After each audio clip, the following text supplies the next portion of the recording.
നമസ്കാരം. എല്ലാ പ്രിയപ്പെട്ട പ്രേക്ഷകർക്കും രാവിലെയിലേക്ക് സ്വാഗതം. ഇന്ന് ഏറെ പുണ്യം നിറഞ്ഞ ഒരു ദിവസമാണ്. ആറ്റുകാൽ പൊങ്കാല. തലസ്ഥാന നഗരിയുടെ വീഥികളിലേക്കാണ് കേരളം മുഴുവൻ കഴിഞ്ഞ 2 ദിവസമായി പ്രവഹിക്കുന്നത്. രാവിലെ മുതൽ തന്നെ അടുപ്പ് കൂട്ടി ആളുകൾ തയ്യാറെടുത്ത് തുടങ്ങി. 9:45 ഇതുമായി ബന്ധപ്പെട്ട ചടങ്ങുകൾ ആരംഭിക്കും. ഏതായാലും ഭക്തി നിർഭരമാണ്, ഒരുക്കങ്ങളെല്ലാം പൂർണ്ണമാണ്. തത്സമയം ഞങ്ങളുടെ പ്രതിനിധികൾ വിവിധ സ്ഥലങ്ങളിൽ നിന്നും തലസ്ഥാനത്തെ വിവിധ കേന്ദ്രങ്ങളിൽ നിന്നും പ്രേക്ഷകർക്കായി പൊങ്കാലയുടെ വിശേഷങ്ങൾ എത്തിക്കും. മറ്റൊന്ന്, യുദ്ധവുമായി ബന്ധപ്പെട്ട അപ്ഡേറ്റുകളാണ്. യുദ്ധം അതിൻ്റെ അതേ കാഠിന്യത്തിൽ തുടരുകയാണ്, ഒരു കുറവുമില്ല. പരസ്പരം പോർ വിളിക്കുന്നു അമേരിക്കയും ഇറാനും. സമാധാനത്തിനുള്ള ഒരു ശ്രമങ്ങളും വിജയകരമാകുന്നില്ല എന്നുള്ളതും പ്രധാനമാണ്. നമുക്കാദ്യം തലക്കെട്ടുകൾ നോക്കാം, അതിനുശേഷം ആറ്റുകാൽ പൊങ്കാലയുടെ സമഗ്രമായ വിശേഷങ്ങളിലേക്ക്. മനസ്സുകളിൽ പുണ്യം നിറച്ച് ആറ്റുകാലിൽ ഇന്ന് പൊങ്കാല. ഭക്തലക്ഷങ്ങളുടെ സംഗമ കേന്ദ്രമായി തലസ്ഥാനം. അടുപ്പ് വെട്ടു ചടങ്ങ് 9:45. നൈവേദ്യം 2:15. പ്രത്യേക സർവീസുകൾ ഒരുക്കി KSRTCയും റെയിൽവേയും.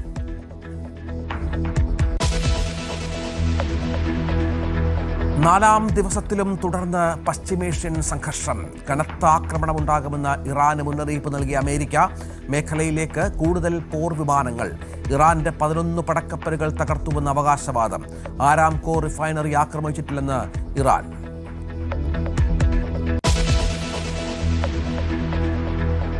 ഓർമുസ് കടലിടുക്ക് അടച്ച് ഇറാൻ. കടക്കാൻ ശ്രമിച്ചാൽ കപ്പലുകൾ കത്തിക്കുമെന്ന് മുന്നറിയിപ്പ്. എണ്ണവില കുതിച്ചുയരും.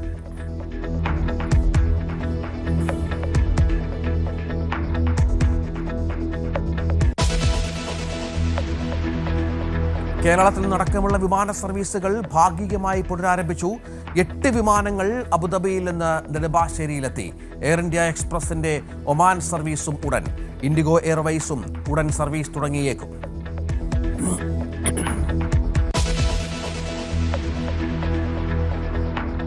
മുൻ കേന്ദ്രമന്ത്രിയും കോൺഗ്രസ് നേതാവുമായ KP ഉണ്ണികൃഷ്ണൻ അന്തരിച്ചു.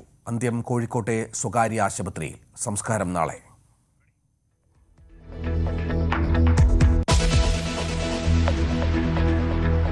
ഭക്തിസാന്ദ്രമാണ് തലസ്ഥാനം. ഭക്തലക്ഷങ്ങളാണ് ആറ്റുകാൽ പൊങ്കാല അർപ്പിക്കാൻ തലസ്ഥാനത്തേക്ക് കഴിഞ്ഞ 2 ദിവസമായി ഒഴുകിയെത്തുന്നത്. രാവിലെ 9:45 അടുപ്പ് വിട്ട് ചടങ്ങ് ആരംഭിക്കും. 2:15 നിവേദ്യം. ചന്ദ്രഗ്രഹണമായതിനാൽ ഉച്ചകഴിഞ്ഞ് 3:10 മുതൽ രാത്രി 7 വരെ ക്ഷേത്ര ദർശനം ഉണ്ടാകില്ല. പ്രത്യേകം ട്രെയിൻ, ബസ് സർവീസുകൾ ഏർപ്പെടുത്തിയിട്ടുണ്ട്. ആറ്റുകാൽ ക്ഷേത്രത്തിൻ്റെ സമീപത്ത് തന്നെ നവമി ദിനേശും രേണുകയുമുണ്ട്. ഒപ്പം നാദിറ മെഹ്റീൻ, അനുശ്രീ കളപ്പുരയ്ക്കൽ, നിലീന ജോയ് എന്ന ഞങ്ങളുടെ പ്രധാനപ്പെട്ട പ്രതിനിധികളെല്ലാം വിശദാംശങ്ങളുമായി ചേരും. ആദ്യം നവമിയിലേക്ക്. നവമി, ഇപ്പോൾ ഞാൻ മനസ്സിലാക്കുന്നത് ആറ്റുകാൽ പൊങ്കാല നടക്കുന്നതിൻ്റെ പരിസരത്ത് തന്നെ ഉണ്ട് നിങ്ങൾ രണ്ടുപേരും. നവമിയും രേണുകയുമുണ്ട്. എന്താണ് അവിടുത്തെ കാഴ്ചകൾ? രാവിലെ മുതൽ തന്നെ ഒരുപാട് ആളുകൾ അവിടെ തയ്യാറായിരിക്കുകയാണ്.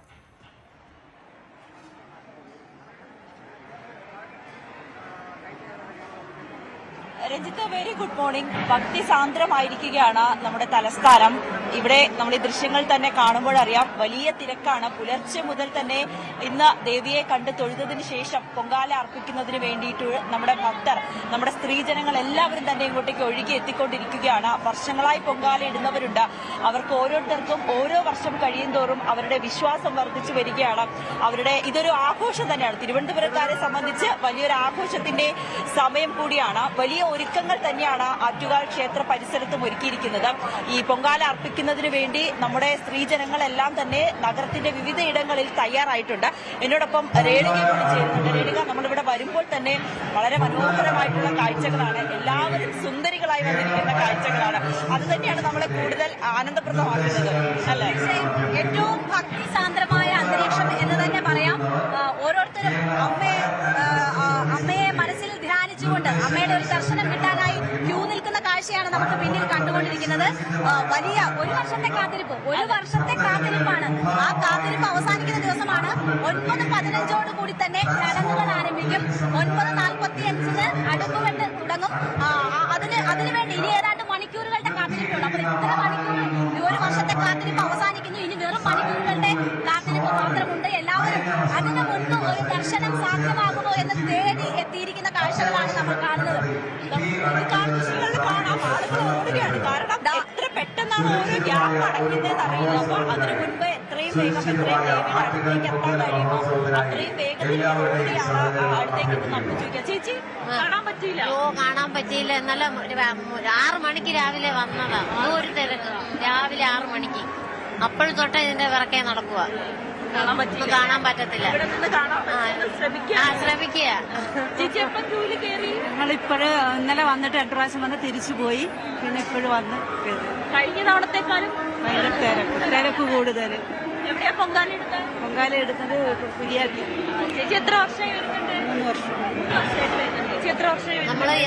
ഞാൻ കുഞ്ഞുനാൾ മുതലേ വരും. എല്ലാ തവണയും കാണാതെ ഇപ്രാവശ്യം മാത്രമേ ഉള്ളൂ ഇങ്ങനെ കാണാൻ സാധിക്കാത്തത് അല്ലേ?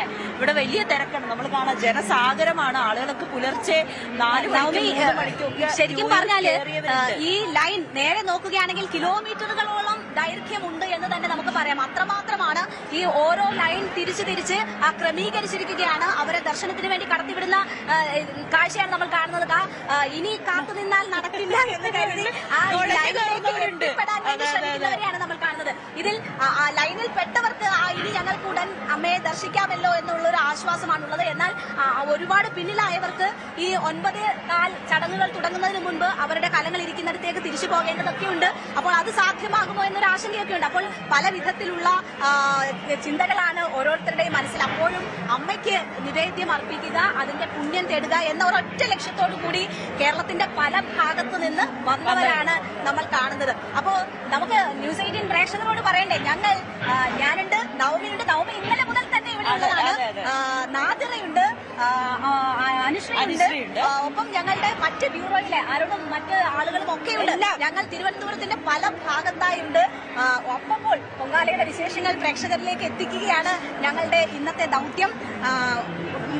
നവമി ഓരോ വർഷം കഴിയുന്തോറും ആളുകളുടെ എണ്ണം കൂടുന്നു. ഇത് നമ്മൾ വെറുതെ പറയുന്നതാണോ എന്ന് തോന്നും. പക്ഷേ കഴിഞ്ഞ തവണ ഞാൻ ഇങ്ങോട്ട് വരുമ്പോൾ നമ്മളുടെ ഓഫീസിന്റെ ആ പരിസരത്തൊന്നും, ഏതാണ്ട് നമ്മളുടെ ഇവിടുന്ന് 10-12 കിലോമീറ്റർ ദൂരമുണ്ട്, അവിടെ ഒന്നും കലങ്ങളില്ലായിരുന്നു. പക്ഷേ ഇന്ന് അവിടെ വരെ കലങ്ങൾ എത്തിയിരിക്കുന്നതാണ് നമ്മൾ കാണുന്നത്. രേണുക, ഇന്നലെ ഞാൻ രാവിലെ വന്ന് ഇവിടെ നിന്ന് ആളുകളോടൊക്കെ ചോദിക്കുമ്പോൾ ഭക്തർ പറയുന്നത് ഞങ്ങൾക്ക് ഇന്ന് കാണാൻ കഴിയുന്നില്ല. കഴിഞ്ഞ വർഷങ്ങളായി ഇവിടെ വരുന്നവരുണ്ട്, പക്ഷെ അവരെ സംബന്ധിച്ച് ഇത്തവണ കാണാൻ കഴിയുന്നില്ല എന്ന് പറയുന്നത് ഭയങ്കര വിഷമമുള്ള കാര്യമാണ്. ചേച്ചി, നല്ല തിരക്കാണല്ലേ? അതെ, നല്ല കഴിഞ്ഞ തവണത്തെക്കാളും കൂടുതലാണ്. അതെ കൂടുതലാണ്. ഞങ്ങളെ പാലക്കാട്. ഇന്നലെ എത്തിയോപ്പോ? ഇന്നലെ ദർശനത്തിന് വന്നിരുന്നോ? പക്ഷെ കാണാൻ പറ്റിയില്ല. പാലക്കാട് നിന്ന് എത്തി, ഇന്നലെ ദർശനത്തിന് ഇവിടെ വരെ വന്നു, പറ്റിയില്ല. ഇനിയിപ്പോൾ 9:15 ചടങ്ങുകൾ തുടങ്ങും. അതിന് മുമ്പ് കാണാൻ പറ്റും. ഞങ്ങൾ പോയിട്ട് വെച്ചാ പറഞ്ഞിട്ടല്ല. എവിടെ അടുപ്പ് എവിടെയാണ് കൂട്ടിയിരിക്കുന്നത്? ഒരുപാട് ദൂരം ബന്ധുക്കളായിരിക്കും ആ സ്ഥലം. അല്ലെങ്കിൽ ഈ സമയത്ത് കിട്ടില്ല. ഇന്നലെയും ശ്രമിച്ചു, ഇന്നെങ്കിലും ദർശനം കിട്ടട്ടെ എന്ന് ആഗ്രഹിക്കുകയാണ്. എപ്പോഴാ കയറിയത്? എത്ര മണിക്ക് കയറി? 7:30. അല്ല, 6:30 കയറി. ഓക്കെ, എന്തായാലും ഇതുപോലെ പാലക്കാട് നിന്ന് എത്തിയവരെയാണ് നമ്മൾ കാണുന്നത്. കേരളത്തിന്റെ പല ഭാഗത്തു നിന്ന് എത്തിയവരാണ്.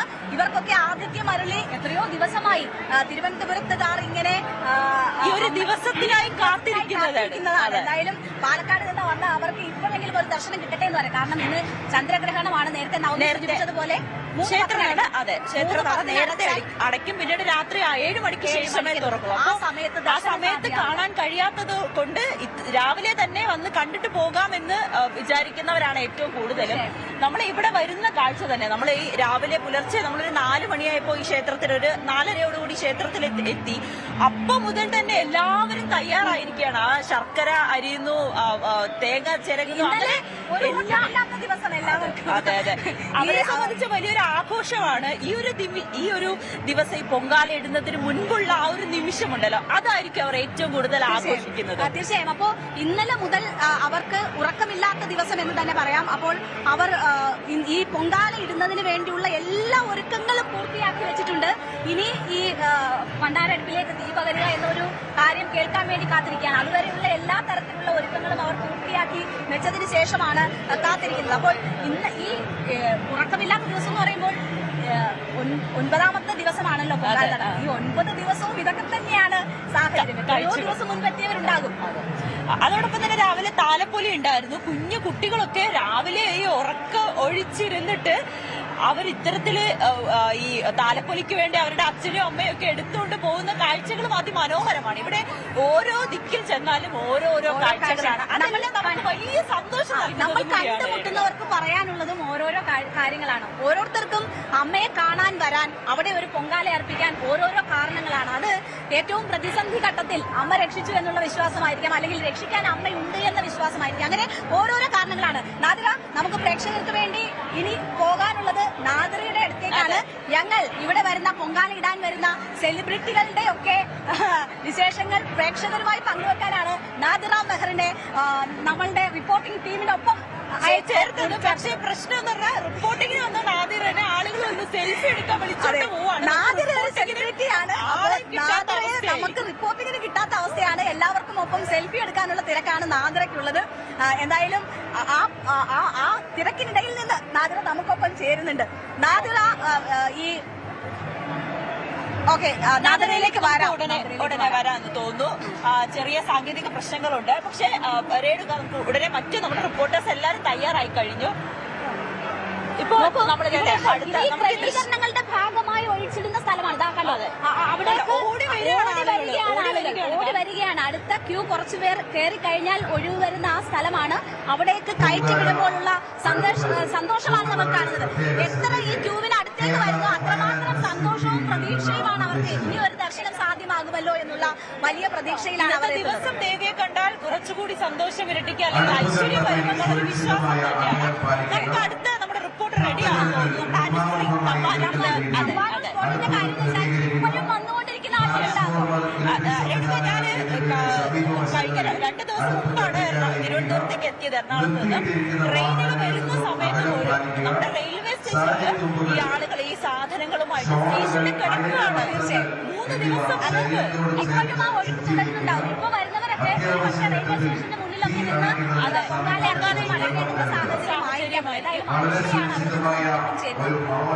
അനുശ്രീ, എന്താണ് തമ്പാനൂരിലെ കാഴ്ച? ഇപ്പോഴും ആളുകൾ വന്നുകൊണ്ടിരിക്കുകയാണോ?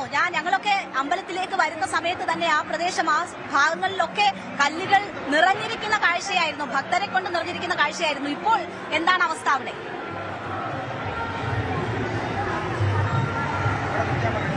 രേണുകാനാമി, ഞാനിപ്പോൾ നിൽക്കുന്നത് തമ്പാനൂരാണ്. തമ്പാനൂർ നമ്മൾ സാധാരണ കാണാറുള്ളത് പോലെ തന്നെ നല്ല തിരക്കാണ്. പ്രധാനമായിട്ടും ഇവിടെ എല്ലാവരും വന്ന് ഇറങ്ങുന്ന സ്ഥലമായതുകൊണ്ട് തന്നെ ഭയങ്കര തിരക്കാണ്. എല്ലാവരും അടുപ്പ് കൂട്ടി പൊങ്കാല നിവേദിക്കാനുള്ള ഒരുക്കത്തിലാണ്.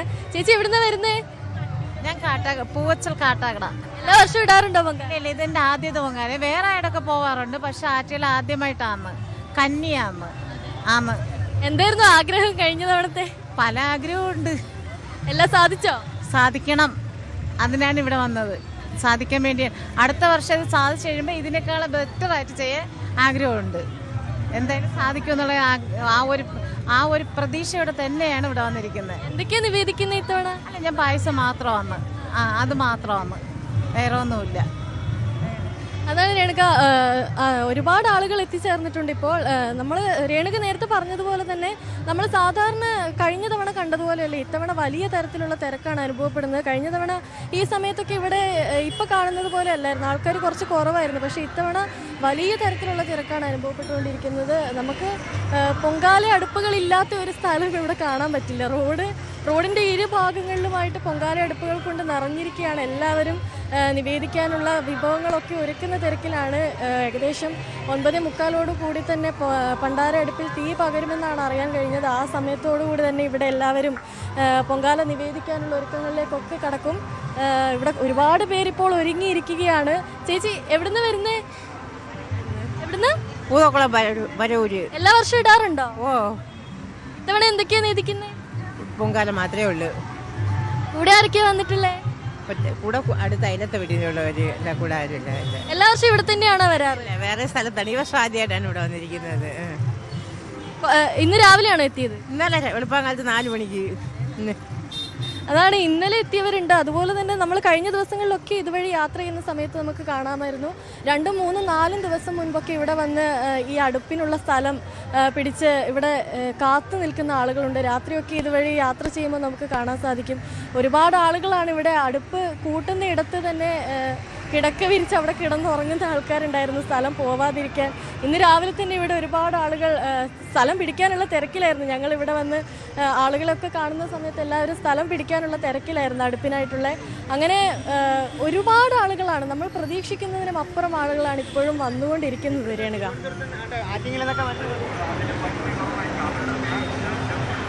തീർച്ചയായും എല്ലായ്പ്പോഴും നമ്മൾ പറയുന്നതാണ് നവമി, ആളുകളുടെ എണ്ണം കൂടുന്നത്. ഇതിനൊരു അപവാദം എന്ന് പറയുന്നത് ഈ കോവിഡ് കാലം മാത്രമാണ്. പക്ഷെ ആ സമയത്തും പൊങ്കാല ഇതുപോലെ ഈ പ്രൗഢിയോട് കൂടി നടന്നു എന്നത് ഇപ്പോഴും നമുക്കൊരു അത്ഭുതമാണ്, അല്ലേ? നോക്കൂ, ഇപ്പോൾ അവിടെ അനുശ്രീ സൂചിപ്പിക്കുന്നതും അവിടെ ഒരുപാട് ആളുകൾ, അതായത് കഴിഞ്ഞ തവണ അനുശ്രീ തമ്പാനൂർ കാണുന്നതിനേക്കാൾ കൂടുതൽ തിരക്ക് അനുഭവപ്പെടുന്നു എന്നതാണ്. എന്തായാലും ആളുകളുടെ വരവ് കൂടിക്കൊണ്ടിരിക്കും. അമ്മയുടെ പ്രസിദ്ധി ഇല്ലേ, അത് അത്രമേൽ ആളുകൾ വർഷം കഴിയുന്തോറും കൂടുതൽ ആളുകളിലേക്ക് എത്തിക്കൊണ്ടിരിക്കുകയാണ്. പറഞ്ഞറിഞ്ഞ് ആണ് ഓരോരുത്തരും ഈ കൂടുതലായി ഓരോ വർഷങ്ങളിലും ആറ്റുകാൽ നടയിലേക്ക് എത്തിക്കൊണ്ടിരിക്കുന്നത്. അങ്ങനെ വർഷങ്ങളായി പൊങ്കാലയിടുന്നവരുണ്ട്, ആദ്യമായി പൊങ്കാലയിടാൻ എത്തുന്നവരുണ്ട്, അറിഞ്ഞു കേട്ട് എത്തുന്നവരുണ്ട്. അങ്ങനെ ആ ആളുകളാണ് ഇപ്പോൾ പൊങ്കാല ചടങ്ങുകൾ ആരംഭിക്കുന്നതിന് മുൻപ് അമ്മയെ ഒരു നോക്ക് കാണാൻ വേണ്ടി, ദർശനം സാധ്യമാകുന്നതിന് അറിയാൻ വേണ്ടി. ഒരു കാര്യമുണ്ട് രേണുക, ഇതിലെ പോലീസിന്റെ ഒരു സുരക്ഷ അത് നമ്മൾ എടുത്തു പറയേണ്ടതുണ്ട്. 4000-ഓളം പോലീസ് ഉദ്യോഗസ്ഥരെയാണ് ഇത്തവണത്തേക്ക് തലസ്ഥാനത്ത് മാത്രമായിട്ട് നിയോഗിച്ചിരിക്കുന്നത്. അവരെത്ര കൃത്യമായിട്ടാണ് ഇത് കോർഡിനേറ്റ് ചെയ്യുന്നതെന്നുള്ളത്. ഒരാൾക്ക് പോലും ഒരു ബുദ്ധിമുട്ടുണ്ടാകാതെ, കുടിവെള്ളത്തിന് പ്രശ്നമുണ്ടായാൽ പോലും അതെല്ലാം കൃത്യമായി പരിഹരിച്ച് മുന്നോട്ട് കൊണ്ടുപോവുകയാണ് പോലീസ്. നിരീക്ഷണം അത്രമേറെ ശക്തമാണ്. അപ്പോൾ ഡ്രോൺ ഉണ്ട് ഇത്തവണ. ഡ്രോൺ നിരീക്ഷണവും ആദ്യമായിട്ടായിരിക്കും ആറ്റുകാൽ പൊങ്കാലയ്ക്ക്. ആ ഒരു സുരക്ഷയും കൂടി. നാദിറ തയ്യാറാണെന്ന് തോന്നുന്നു. നമുക്ക് നാദിറയിലേക്ക് തന്നെ ഒരിക്കൽ കൂടി പോവാം. നാദിറ, എവിടെയാണ്, എന്താണ് അവിടുത്തെ ഒരു സാഹചര്യം, എങ്ങനെയാണ്? ആളുകളൊക്കെ എത്തിക്കൊണ്ടിരിക്കുകയല്ലേ?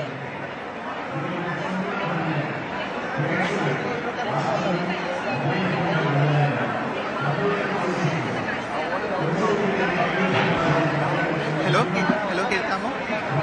ഹായ്. ഇപ്പം അമ്പലത്തിന്, ക്ഷേത്രത്തിന് സമീപത്തുള്ള വളരെ എടുത്തു പറയേണ്ടത് ലക്ഷക്കണക്കിന് വരുന്ന ഭക്തജനങ്ങൾ ഒത്തുകൂടിയിരിക്കുന്ന മണ്ഡപത്തിനടുത്ത് തന്നെയാണ്.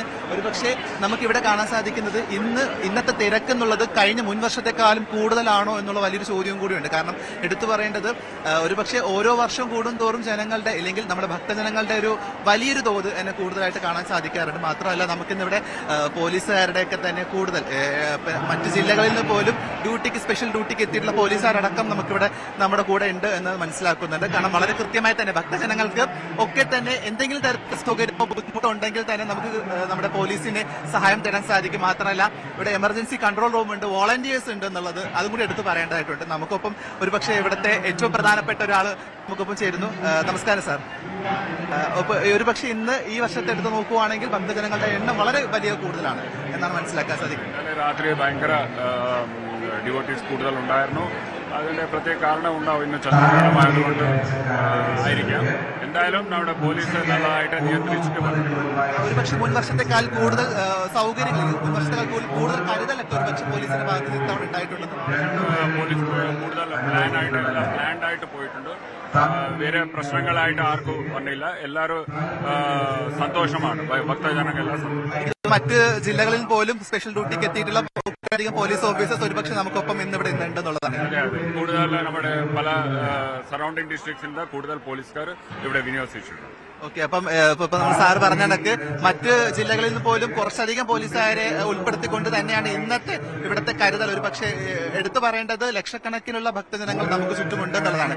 അവർക്കൊക്കെ വേണ്ടിയിട്ട് കുറച്ചധികം കരുതൽ നടത്തേണ്ടതായിട്ടുണ്ട്.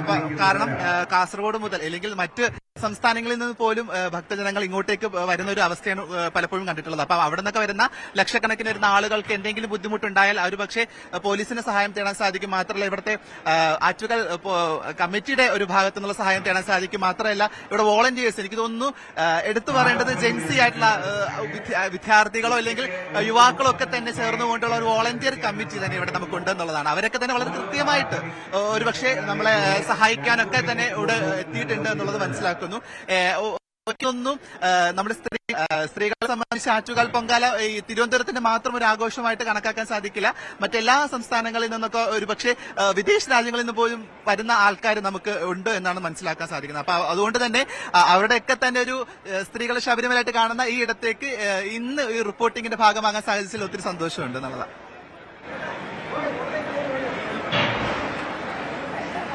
തീർച്ചയായും നാദരയാണ് അവിടെ നിന്നുമുള്ള വിവരങ്ങൾ നൽകിയത്. പോലീസ് സുരക്ഷ ഒരുക്കുന്നതിനെ കുറിച്ചൊക്കെ നാദര പറയുകയാണ്. നമുക്ക് അറിയാമില്ലേ, ഈ ജനബാഹുല്യം കണക്കിലെടുത്ത് തന്നെ അത്രമാത്രം പോലീസുകാരെ ഈ അമ്പലത്തിന് ചുറ്റും തന്നെ വിന്യസിച്ചിട്ടുണ്ട്. നമ്മൾ വരുന്ന വഴികളിലൊക്കെയും പോലീസിന്റെ വലിയ സാന്നിധ്യമുണ്ട്.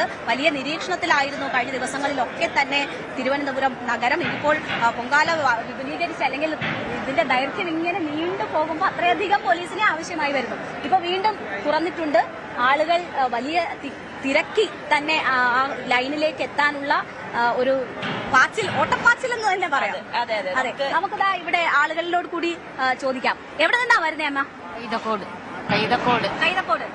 എവിടെയാ അടുപ്പ് വെച്ചിരിക്കുന്നത്? അമ്പാനൂര്. അവിടെ നിന്നാണ് ഇവിടെ വന്നത്. അപ്പൊ ഇനി ദർശനം കഴിഞ്ഞ് അങ്ങ് പോണം. അവിടെ പോണം. എത്ര മണി മുതൽ ക്യൂ നിൽക്കുന്നു? ഇപ്പൊ കുറച്ചു നേരമായതേ ഉള്ളൂ. അരമണിക്കൂറായതേ ഉള്ളൂ. അരമണിക്കൂർ കൊണ്ട് ഇവിടെ എത്താനായി. അതിന്റെ ഒരു ആശ്വാസമുണ്ട്. എവിടെ നിന്നാ വരുന്നേ? മടവൂര്. ഇന്നലെ എത്തിയോ അതോ ഇന്നോ? രാവിലെ എത്തി. ചെട്ടികുളങ്ങര ക്ഷേത്രത്തിൽ കായംകുളം. കായംകുളത്ത് നിന്നാണ് വന്നേ. ഇന്നലെ ബന്ധുക്കളുണ്ടോ? ഇല്ല, ഒറ്റയ്ക്കാ അപ്പൊ അടുത്ത മകൻ തൊഴാൻ പോയിട്ടാണ് ഇങ്ങോട്ട് വന്നത്. മകൻ തൊഴാൻ പോയതിനു ശേഷമാണ് ആറ്റുകാലിലേക്ക് വന്നത്. നേരെ ഇങ്ങോട്ട് രണ്ട് പുണ്യാണല്ലേ? എവിടെന്നാ വരുന്നേ? ഞങ്ങള് കൊല്ലം ജില്ലയിലെ കൊട്ടാരക്കരയാണ്. ഞാനൊരു കൊല്ലംകാരിയാ. കൊട്ടാരക്കരയില്ലേ? കൊട്ടാരക്കര നെടുമൺകാവ് നല്ല എല്ലാ വർഷവും വരാറുണ്ടോ? മിക്കവാറും വരും. ഇത് എത്രാമത്തെ പൊങ്കാലയാ? ഇത് 12 ഇരുപതാമത് തവണ പൊങ്കാല ഇട്ടവരുണ്ട്. 10-12 തവണ. എന്തായാലും കൊല്ലംകാരൊക്കെ വരുന്നുണ്ട്. പല ജില്ലകളിൽ നിന്ന്, കേരളത്തിന്റെ വിവിധ ഭാഗങ്ങളിൽ നിന്നുള്ളവരാണ് എത്തുന്നത്. നവമിയുടെ ബന്ധുക്കളെ ആരെങ്കിലും കണ്ടോ? ഇല്ല, ആരെയും ഇതുവരേക്ക് കണ്ടില്ല. പക്ഷെ എന്റെ ചേച്ചി പൊങ്കാല ഇടുന്നുണ്ട്. അത് SCT ഭാഗം. അപ്പൊ ഒരു പായസം ഞങ്ങൾക്ക് ഉറപ്പായിട്ടുണ്ട്. അതെ, ഉറപ്പായും. നമുക്ക് എനിക്ക് തോന്നുന്നു അടുത്ത ആള് നിലീന നമ്മുടെ സെക്രട്ടേറിയറ്റില് പരിസരത്തുണ്ടെന്ന് തോന്നുന്നു. നമുക്ക് നിലീനയുടെ തന്നെ ഇത്തവണ പ്രതിഷേധ പൊങ്കാല ഉണ്ടോ സെക്രട്ടേറിയറ്റിൽ? നിലീന, അവിടെ സെക്രട്ടേറിയറ്റിൽ എന്താണ് നമ്മുടെ പൊങ്കാല അടുപ്പുകളെല്ലാം തയ്യാറായി കഴിഞ്ഞോ? നമ്മുടെ ഭക്തർ, സ്ത്രീജനങ്ങളെല്ലാം തന്നെ അതിന്റെ ഒരു സന്തോഷത്തിലേക്ക് എത്തിയോ?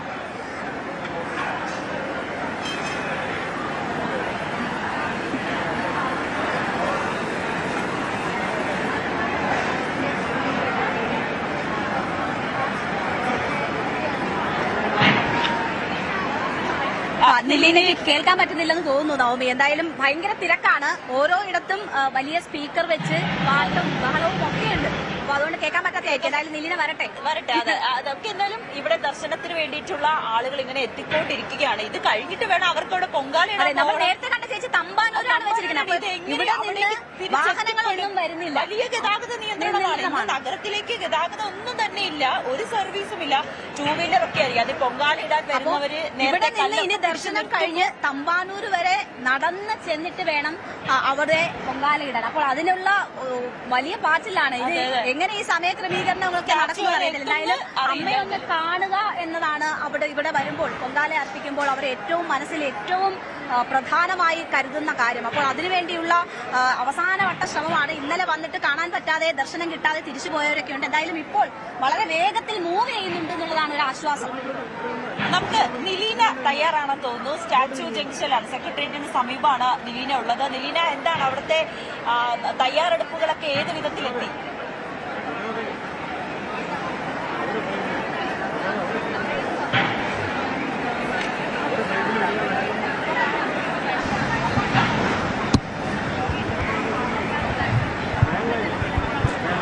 ഇവിടെ സെക്രട്ടേറിയറ്റ് പരിസരങ്ങളിലും വൻ രീതിയിൽ പൊങ്കാല ഒരുക്കങ്ങൾ നടന്നുകൊണ്ടിരിക്കുകയാണ്. അമ്മമാരൊക്കെ ആറ്റുകാൽ കേൾക്കാം കേൾക്കുന്നില്ലേ? സെക്രട്ടേറിയറ്റിന്റെ ആറ്റുകാൽ ഒരുക്കങ്ങൾ നല്ല രീതിയിൽ നടന്നുകൊണ്ടിരിക്കുകയാണ്. അമ്മമാരൊക്കെ ഭയങ്കര അമ്മമാരൊക്കെ ഭയങ്കര ആവേശത്തിലാണ് ആറ്റുകാൽ അമ്മയ്ക്ക് സമർപ്പിക്കാൻ വേണ്ടി പ്രാർത്ഥനയോടുകൂടി അവർ ഓരോ നിവേദ്യങ്ങളൊക്കെ ഉണ്ടാക്കിക്കൊണ്ടിരിക്കുകയാണ്. അതിന്റെ തിരക്കിലാണ് എല്ലാവരും ഇപ്പോൾ. അവസാന ഘട്ട ഒരുക്കം 9:15 അടുപ്പുവെട്ട ചടങ്ങിന് മുന്നോടിയായിട്ട് എല്ലാം ഒരുക്കി വെക്കുകയാണ്. ചേച്ചി എവിടെ നിന്നാണ് വരുന്നത്?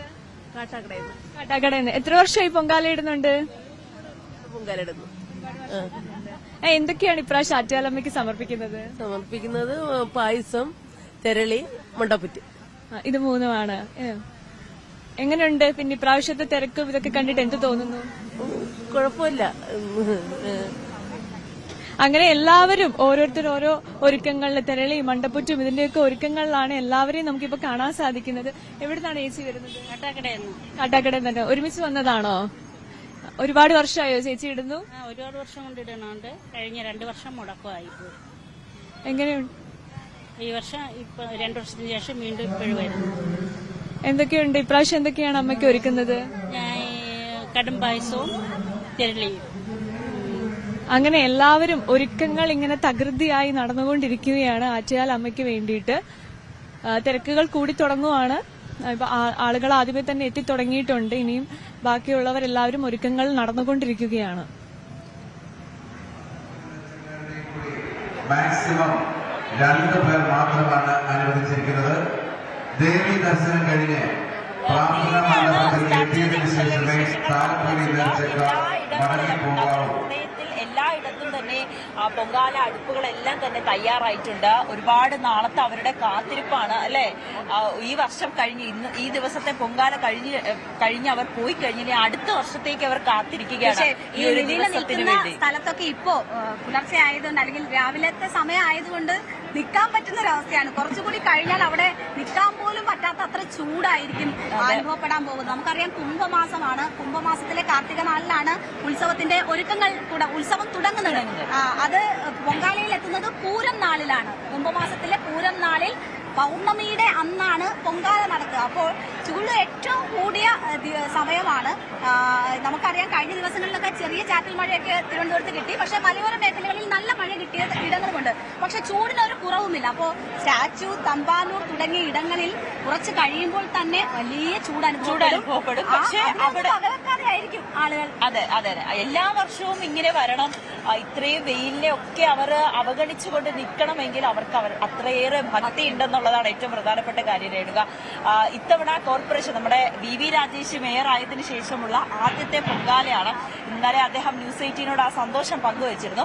ഒപ്പം 600 ടാങ്കുകളിലാണ് വെള്ളം എത്തിക്കുന്നത്. ഈ കടുത്ത ചൂടാണ്, തളർന്നു വീഴാനുള്ള ഒരു സാധ്യതയുണ്ട്. അതുകൊണ്ട് തന്നെ കൃത്യമായി എല്ലാവർക്കും വെള്ളം കിട്ടുന്ന രീതിയിലുള്ള സജ്ജീകരണങ്ങളെല്ലാം തന്നെ തയ്യാറായിട്ടുണ്ട്. തുടക്കത്തിൽ കുടിവെള്ളമില്ല എന്ന് പറഞ്ഞുകൊണ്ട് കുറച്ച് പ്രശ്നങ്ങളൊക്കെ ഉണ്ടായിട്ടുണ്ടായിരുന്നു.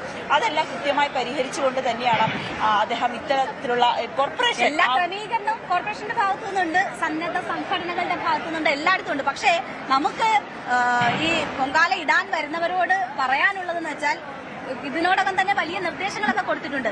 ഈ പൊങ്കാല ഇടുന്നതിനും ഈ ദർശനത്തിനും ഒക്കെയുള്ള ഇടയ്ക്ക് വെള്ളം കുടിക്കുന്നത് മറന്നു പോകരുത് എന്നതാണ് പറയാനുള്ളത്. കാരണം നിർജ്ജലീകരണം സംഭവിക്കാനുള്ള സാധ്യതയുണ്ട്. അതുകൊണ്ട് തന്നെ ദാഹിച്ചില്ലെങ്കിൽ പോലും വെള്ളം കുടിക്കണം, ഇടയ്ക്കിടയ്ക്ക് വെള്ളം കുടിക്കണം. അപ്പോൾ ഒരു ചെറിയൊരു കുപ്പി വെള്ളമെങ്കിൽ അല്ലെങ്കിൽ കരുതേണ്ട പോലും കാര്യമില്ല.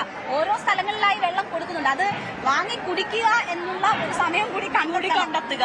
അതും കൂടി ഒന്ന് ഓർക്കണം, വെള്ളം കുടിക്കുക എന്നുള്ളത്. പ്രത്യേകിച്ച് കൂടെയുള്ള കുട്ടികൾക്ക് വെള്ളം കൊടുക്കണം. അവർ ചോദിച്ചില്ലെങ്കിലും അവർക്കിടയ്ക്ക് വെള്ളം കൊടുക്കണം. അതൊക്കെ ശ്രദ്ധിക്കാൻ ഈ പൊങ്കാല ഇടാൻ വരുന്നവർ കൂടി ആ കാര്യങ്ങൾ ശ്രദ്ധിക്കണമെന്ന് അറിയിപ്പുണ്ട്. നമുക്ക് ഈ ചടങ്ങുകളിലേക്ക് വന്നാൽ 9:45 പണ്ടാര അടുപ്പില് തീ പകരുന്നത്. അതിനുശേഷമായിരിക്കും ഈ നഗരം മുഴുവൻ ഒരു യാഗശാല പോലെ എല്ലായിടത്തും പൊങ്കാല അടുപ്പുകൾ നിറയും. ആളുകൾക്ക് പൊങ്കാല ഇടുന്നത് പരസ്പരം 2 കാലോട് കൂടിയായിരിക്കും ഈ ഒരു നിവേദ്യം എടുക്കുന്നത്. അതിനുശേഷം എല്ലാവരും മടങ്ങി അവരുടെ വീടുകളിലേക്ക് പോകും. നേരത്തെ രേണുക സൂചിപ്പിച്ചതുപോലെ തന്നെ ഇന്ന് നേരത്തെ ക്ഷേത്രം അടയ്ക്കുന്ന ഒരു സാഹചര്യം കൂടിയുണ്ട്. അതുകൊണ്ട് തന്നെയാണ് ആളുകളൊക്കെ കാണുന്നതിന് വേണ്ടിയിട്ട് രാവിലെ തന്നെ തിക്ക് തിരക്ക് കൂട്ടി ഇവിടേക്ക് എത്തുന്നത്. വലിയ അനൗൺസ്മെന്റുകൾ നടക്കുകയാണ്. അത് ഈ ഓരോ നടക്കാനിരിക്കുന്ന ചടങ്ങുകളുമായി ബന്ധപ്പെട്ടൊക്കെ അമ്പലത്തിൽ നടക്കുന്ന അനൗൺസ്മെന്റുകളാണ്.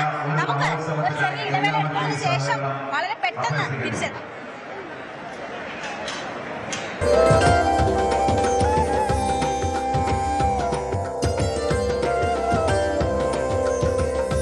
മധ്യേഷ്യ വീണ്ടും ഒരു അഗ്നിപർവ്വതത്തിന് മുകളിലായിരിക്കുകയാണ്. പതിറ്റാണ്ടുകളായി പുകഞ്ഞുകൊണ്ടിരുന്ന ഇസ്രയേൽ ഇറാൻ ശത്രുത ഇപ്പോൾ വാർത്താ ബുള്ളറ്റിൻ തുടരുകയാണ്. പശ്ചിമേഷ്യൻ സംഘർഷം 4ാം ദിവസത്തിലേക്ക് കടക്കുമ്പോൾ പോരിന് ഒട്ടും ശമനമില്ല എന്നുള്ളതാണ് ഏറ്റവും പ്രധാനപ്പെട്ട കാര്യം. ഇതിനിടയിൽ നിർണായകമായ നീക്കം ഇറാന്റെ ഭാഗത്തുനിന്നുണ്ടാക്കിയത് ഹോർമുസ് കടലിടുക്ക്. നമുക്കറിയാം, ഗൾഫ് രാജ്യങ്ങളിൽ നിന്നുള്ള ഇന്ധനത്തിന്റെ പ്രധാനപ്പെട്ട നീക്കം നടത്തുന്ന ഹോർമുസ് കടലിടുക്ക് ഇറാന്റെ നിയന്ത്രണത്തിലാണ്. ഈ ഹോർമുസ് കടലിടുക്ക് ഇറാൻ അടച്ചു എന്നുള്ള വളരെ പ്രധാനപ്പെട്ട വിവരങ്ങൾ പുറത്തു വരുന്നുണ്ട്. കപ്പലുകൾ അടുക്കാൻ ശ്രമിച്ചാൽ കത്തിക്കുമെന്നാണ് ഇറാൻ ഇപ്പോൾ മുന്നറിയിപ്പ് നൽകിയിരിക്കുന്നത് എന്ന് ഉള്ള സൂചനകളുണ്ട്. ഒപ്പം ഇരുപക്ഷവും അമേരിക്കയും ഇറാനും പരസ്പരം ആക്രമണം തുടരും എന്ന മുന്നറിയിപ്പുണ്ട്, വെല്ലുവിളിയുണ്ട്. അമേരിക്ക പറയുന്നത് യഥാർത്ഥ ആക്രമണം ഇനി വരാനിരിക്കുന്നതേ ഉള്ളൂ, ഇറാൻ യഥാർത്ഥ ആക്രമണത്തിന്റെ രുചി അറിഞ്ഞിട്ടില്ല എന്ന് പറയുമ്പോൾ കൂടുതൽ മിസൈലുകളടക്കം പശ്ചിമേഷ്യയിലേക്ക് അയച്ചുകൊണ്ട് അമേരിക്ക അതിനുള്ള കോപ്പ് കൂട്ടുന്നുണ്ട് എന്ന വിവരം കൂടി ഈ ഘട്ടത്തിൽ പുറത്തു വരുന്നുണ്ട്. ഇറാന്റെ 11ഓളം പടക്കപ്പലുകൾ ഇല്ലാതാക്കിയെന്നാണ് US സെൻട്രൽ കമാൻഡ് അറിയിച്ച പശ്ചാത്തലമൊരുങ്ങുന്നത്. സംഘർഷം തുടരുന്ന സാഹചര്യത്തിൽ എണ്ണവില കുതിക്കുമെന്നും മുന്നറിയിപ്പുണ്ട്. മറ്റൊരു വിവരം പുറത്തു വരുന്നത് സൗദി അറേബ്യയിലെ US എംബസിക്ക് നേരെ അടക്കം ആക്രമണം ഉണ്ടായിരിക്കുന്നു എന്ന വിവരം കൂടി ഈ ഘട്ടത്തിൽ പുറത്തു വരുന്നുണ്ട്. അത് നിർണായകമാണ്. സൗദി പ്രതിരോധ വകുപ്പ് റിയാദിലാണ് ഈ US എംബസി ഉള്ളത്. ഇത് സ്ഥിരീകരിച്ചിട്ടുണ്ട് US പ്രതിരോധ വകുപ്പ് എന്നുള്ളതാണ്. ദുബായിൽ ഓസ്ട്രേലിയൻ സേനയുടെ എയർബേസിൽ ഡ്രോൺ പതിച്ചു എന്നുള്ള വിവരം കൂടിയുണ്ട്. പക്ഷേ ആർക്കും ഇതുമായി ബന്ധപ്പെട്ട പരിക്കുകളില്ല. 178 മിസൈലുകളും 384 ഡ്രോണുകളും തകർത്തു ഇറാന്റെ എന്നാണ് ഇപ്പോൾ കുവൈറ്റ് അവകാശവാദം ഉന്നയിച്ചിരിക്കുന്നത്. കുവൈറ്റ് സൈന്യത്തിലെ 27ഓളം ആളുകൾക്ക് പരിക്കേറ്റു എന്ന വിവരം കൂടിയുണ്ട്. ഇവിടെ നമുക്കറിയാം, ദുബായിലെ ഓസ്ട്രേലിയൻ സേനയുടെ എയർബേസിലും ഇതിനടക്കം ഡ്രോൺ പതിച്ച പശ്ചാത്തലം കൂടി ഇന്നലെ രാത്രി റിപ്പോർട്ട് ചെയ്യപ്പെട്ടിരുന്നു. ആർക്കും പരിക്കില്ല എന്ന വിവരം കൂടിയുണ്ട്. നേരത്തെ പറഞ്ഞതുപോലെ ഇപ്പോൾ മറ്റൊരു പ്രധാനപ്പെട്ട വിവരം, ആരാംകോയുടെ ലോകത്തെ ഏറ്റവും വലിയ എണ്ണ ഉൽപ്പാദന കമ്പനിയായ സൗദിയിലെ ആരാംകോയുടെ എണ്ണ റിഫൈനറിയിൽ കഴിഞ്ഞ ദിവസം ഡ്രോൺ പതിച്ചു എന്ന വിവരം ഉണ്ടായിരുന്നു. പക്ഷെ അത് ഇപ്പോൾ ഇറാൻ നിഷേധിച്ചിട്ടുണ്ട്.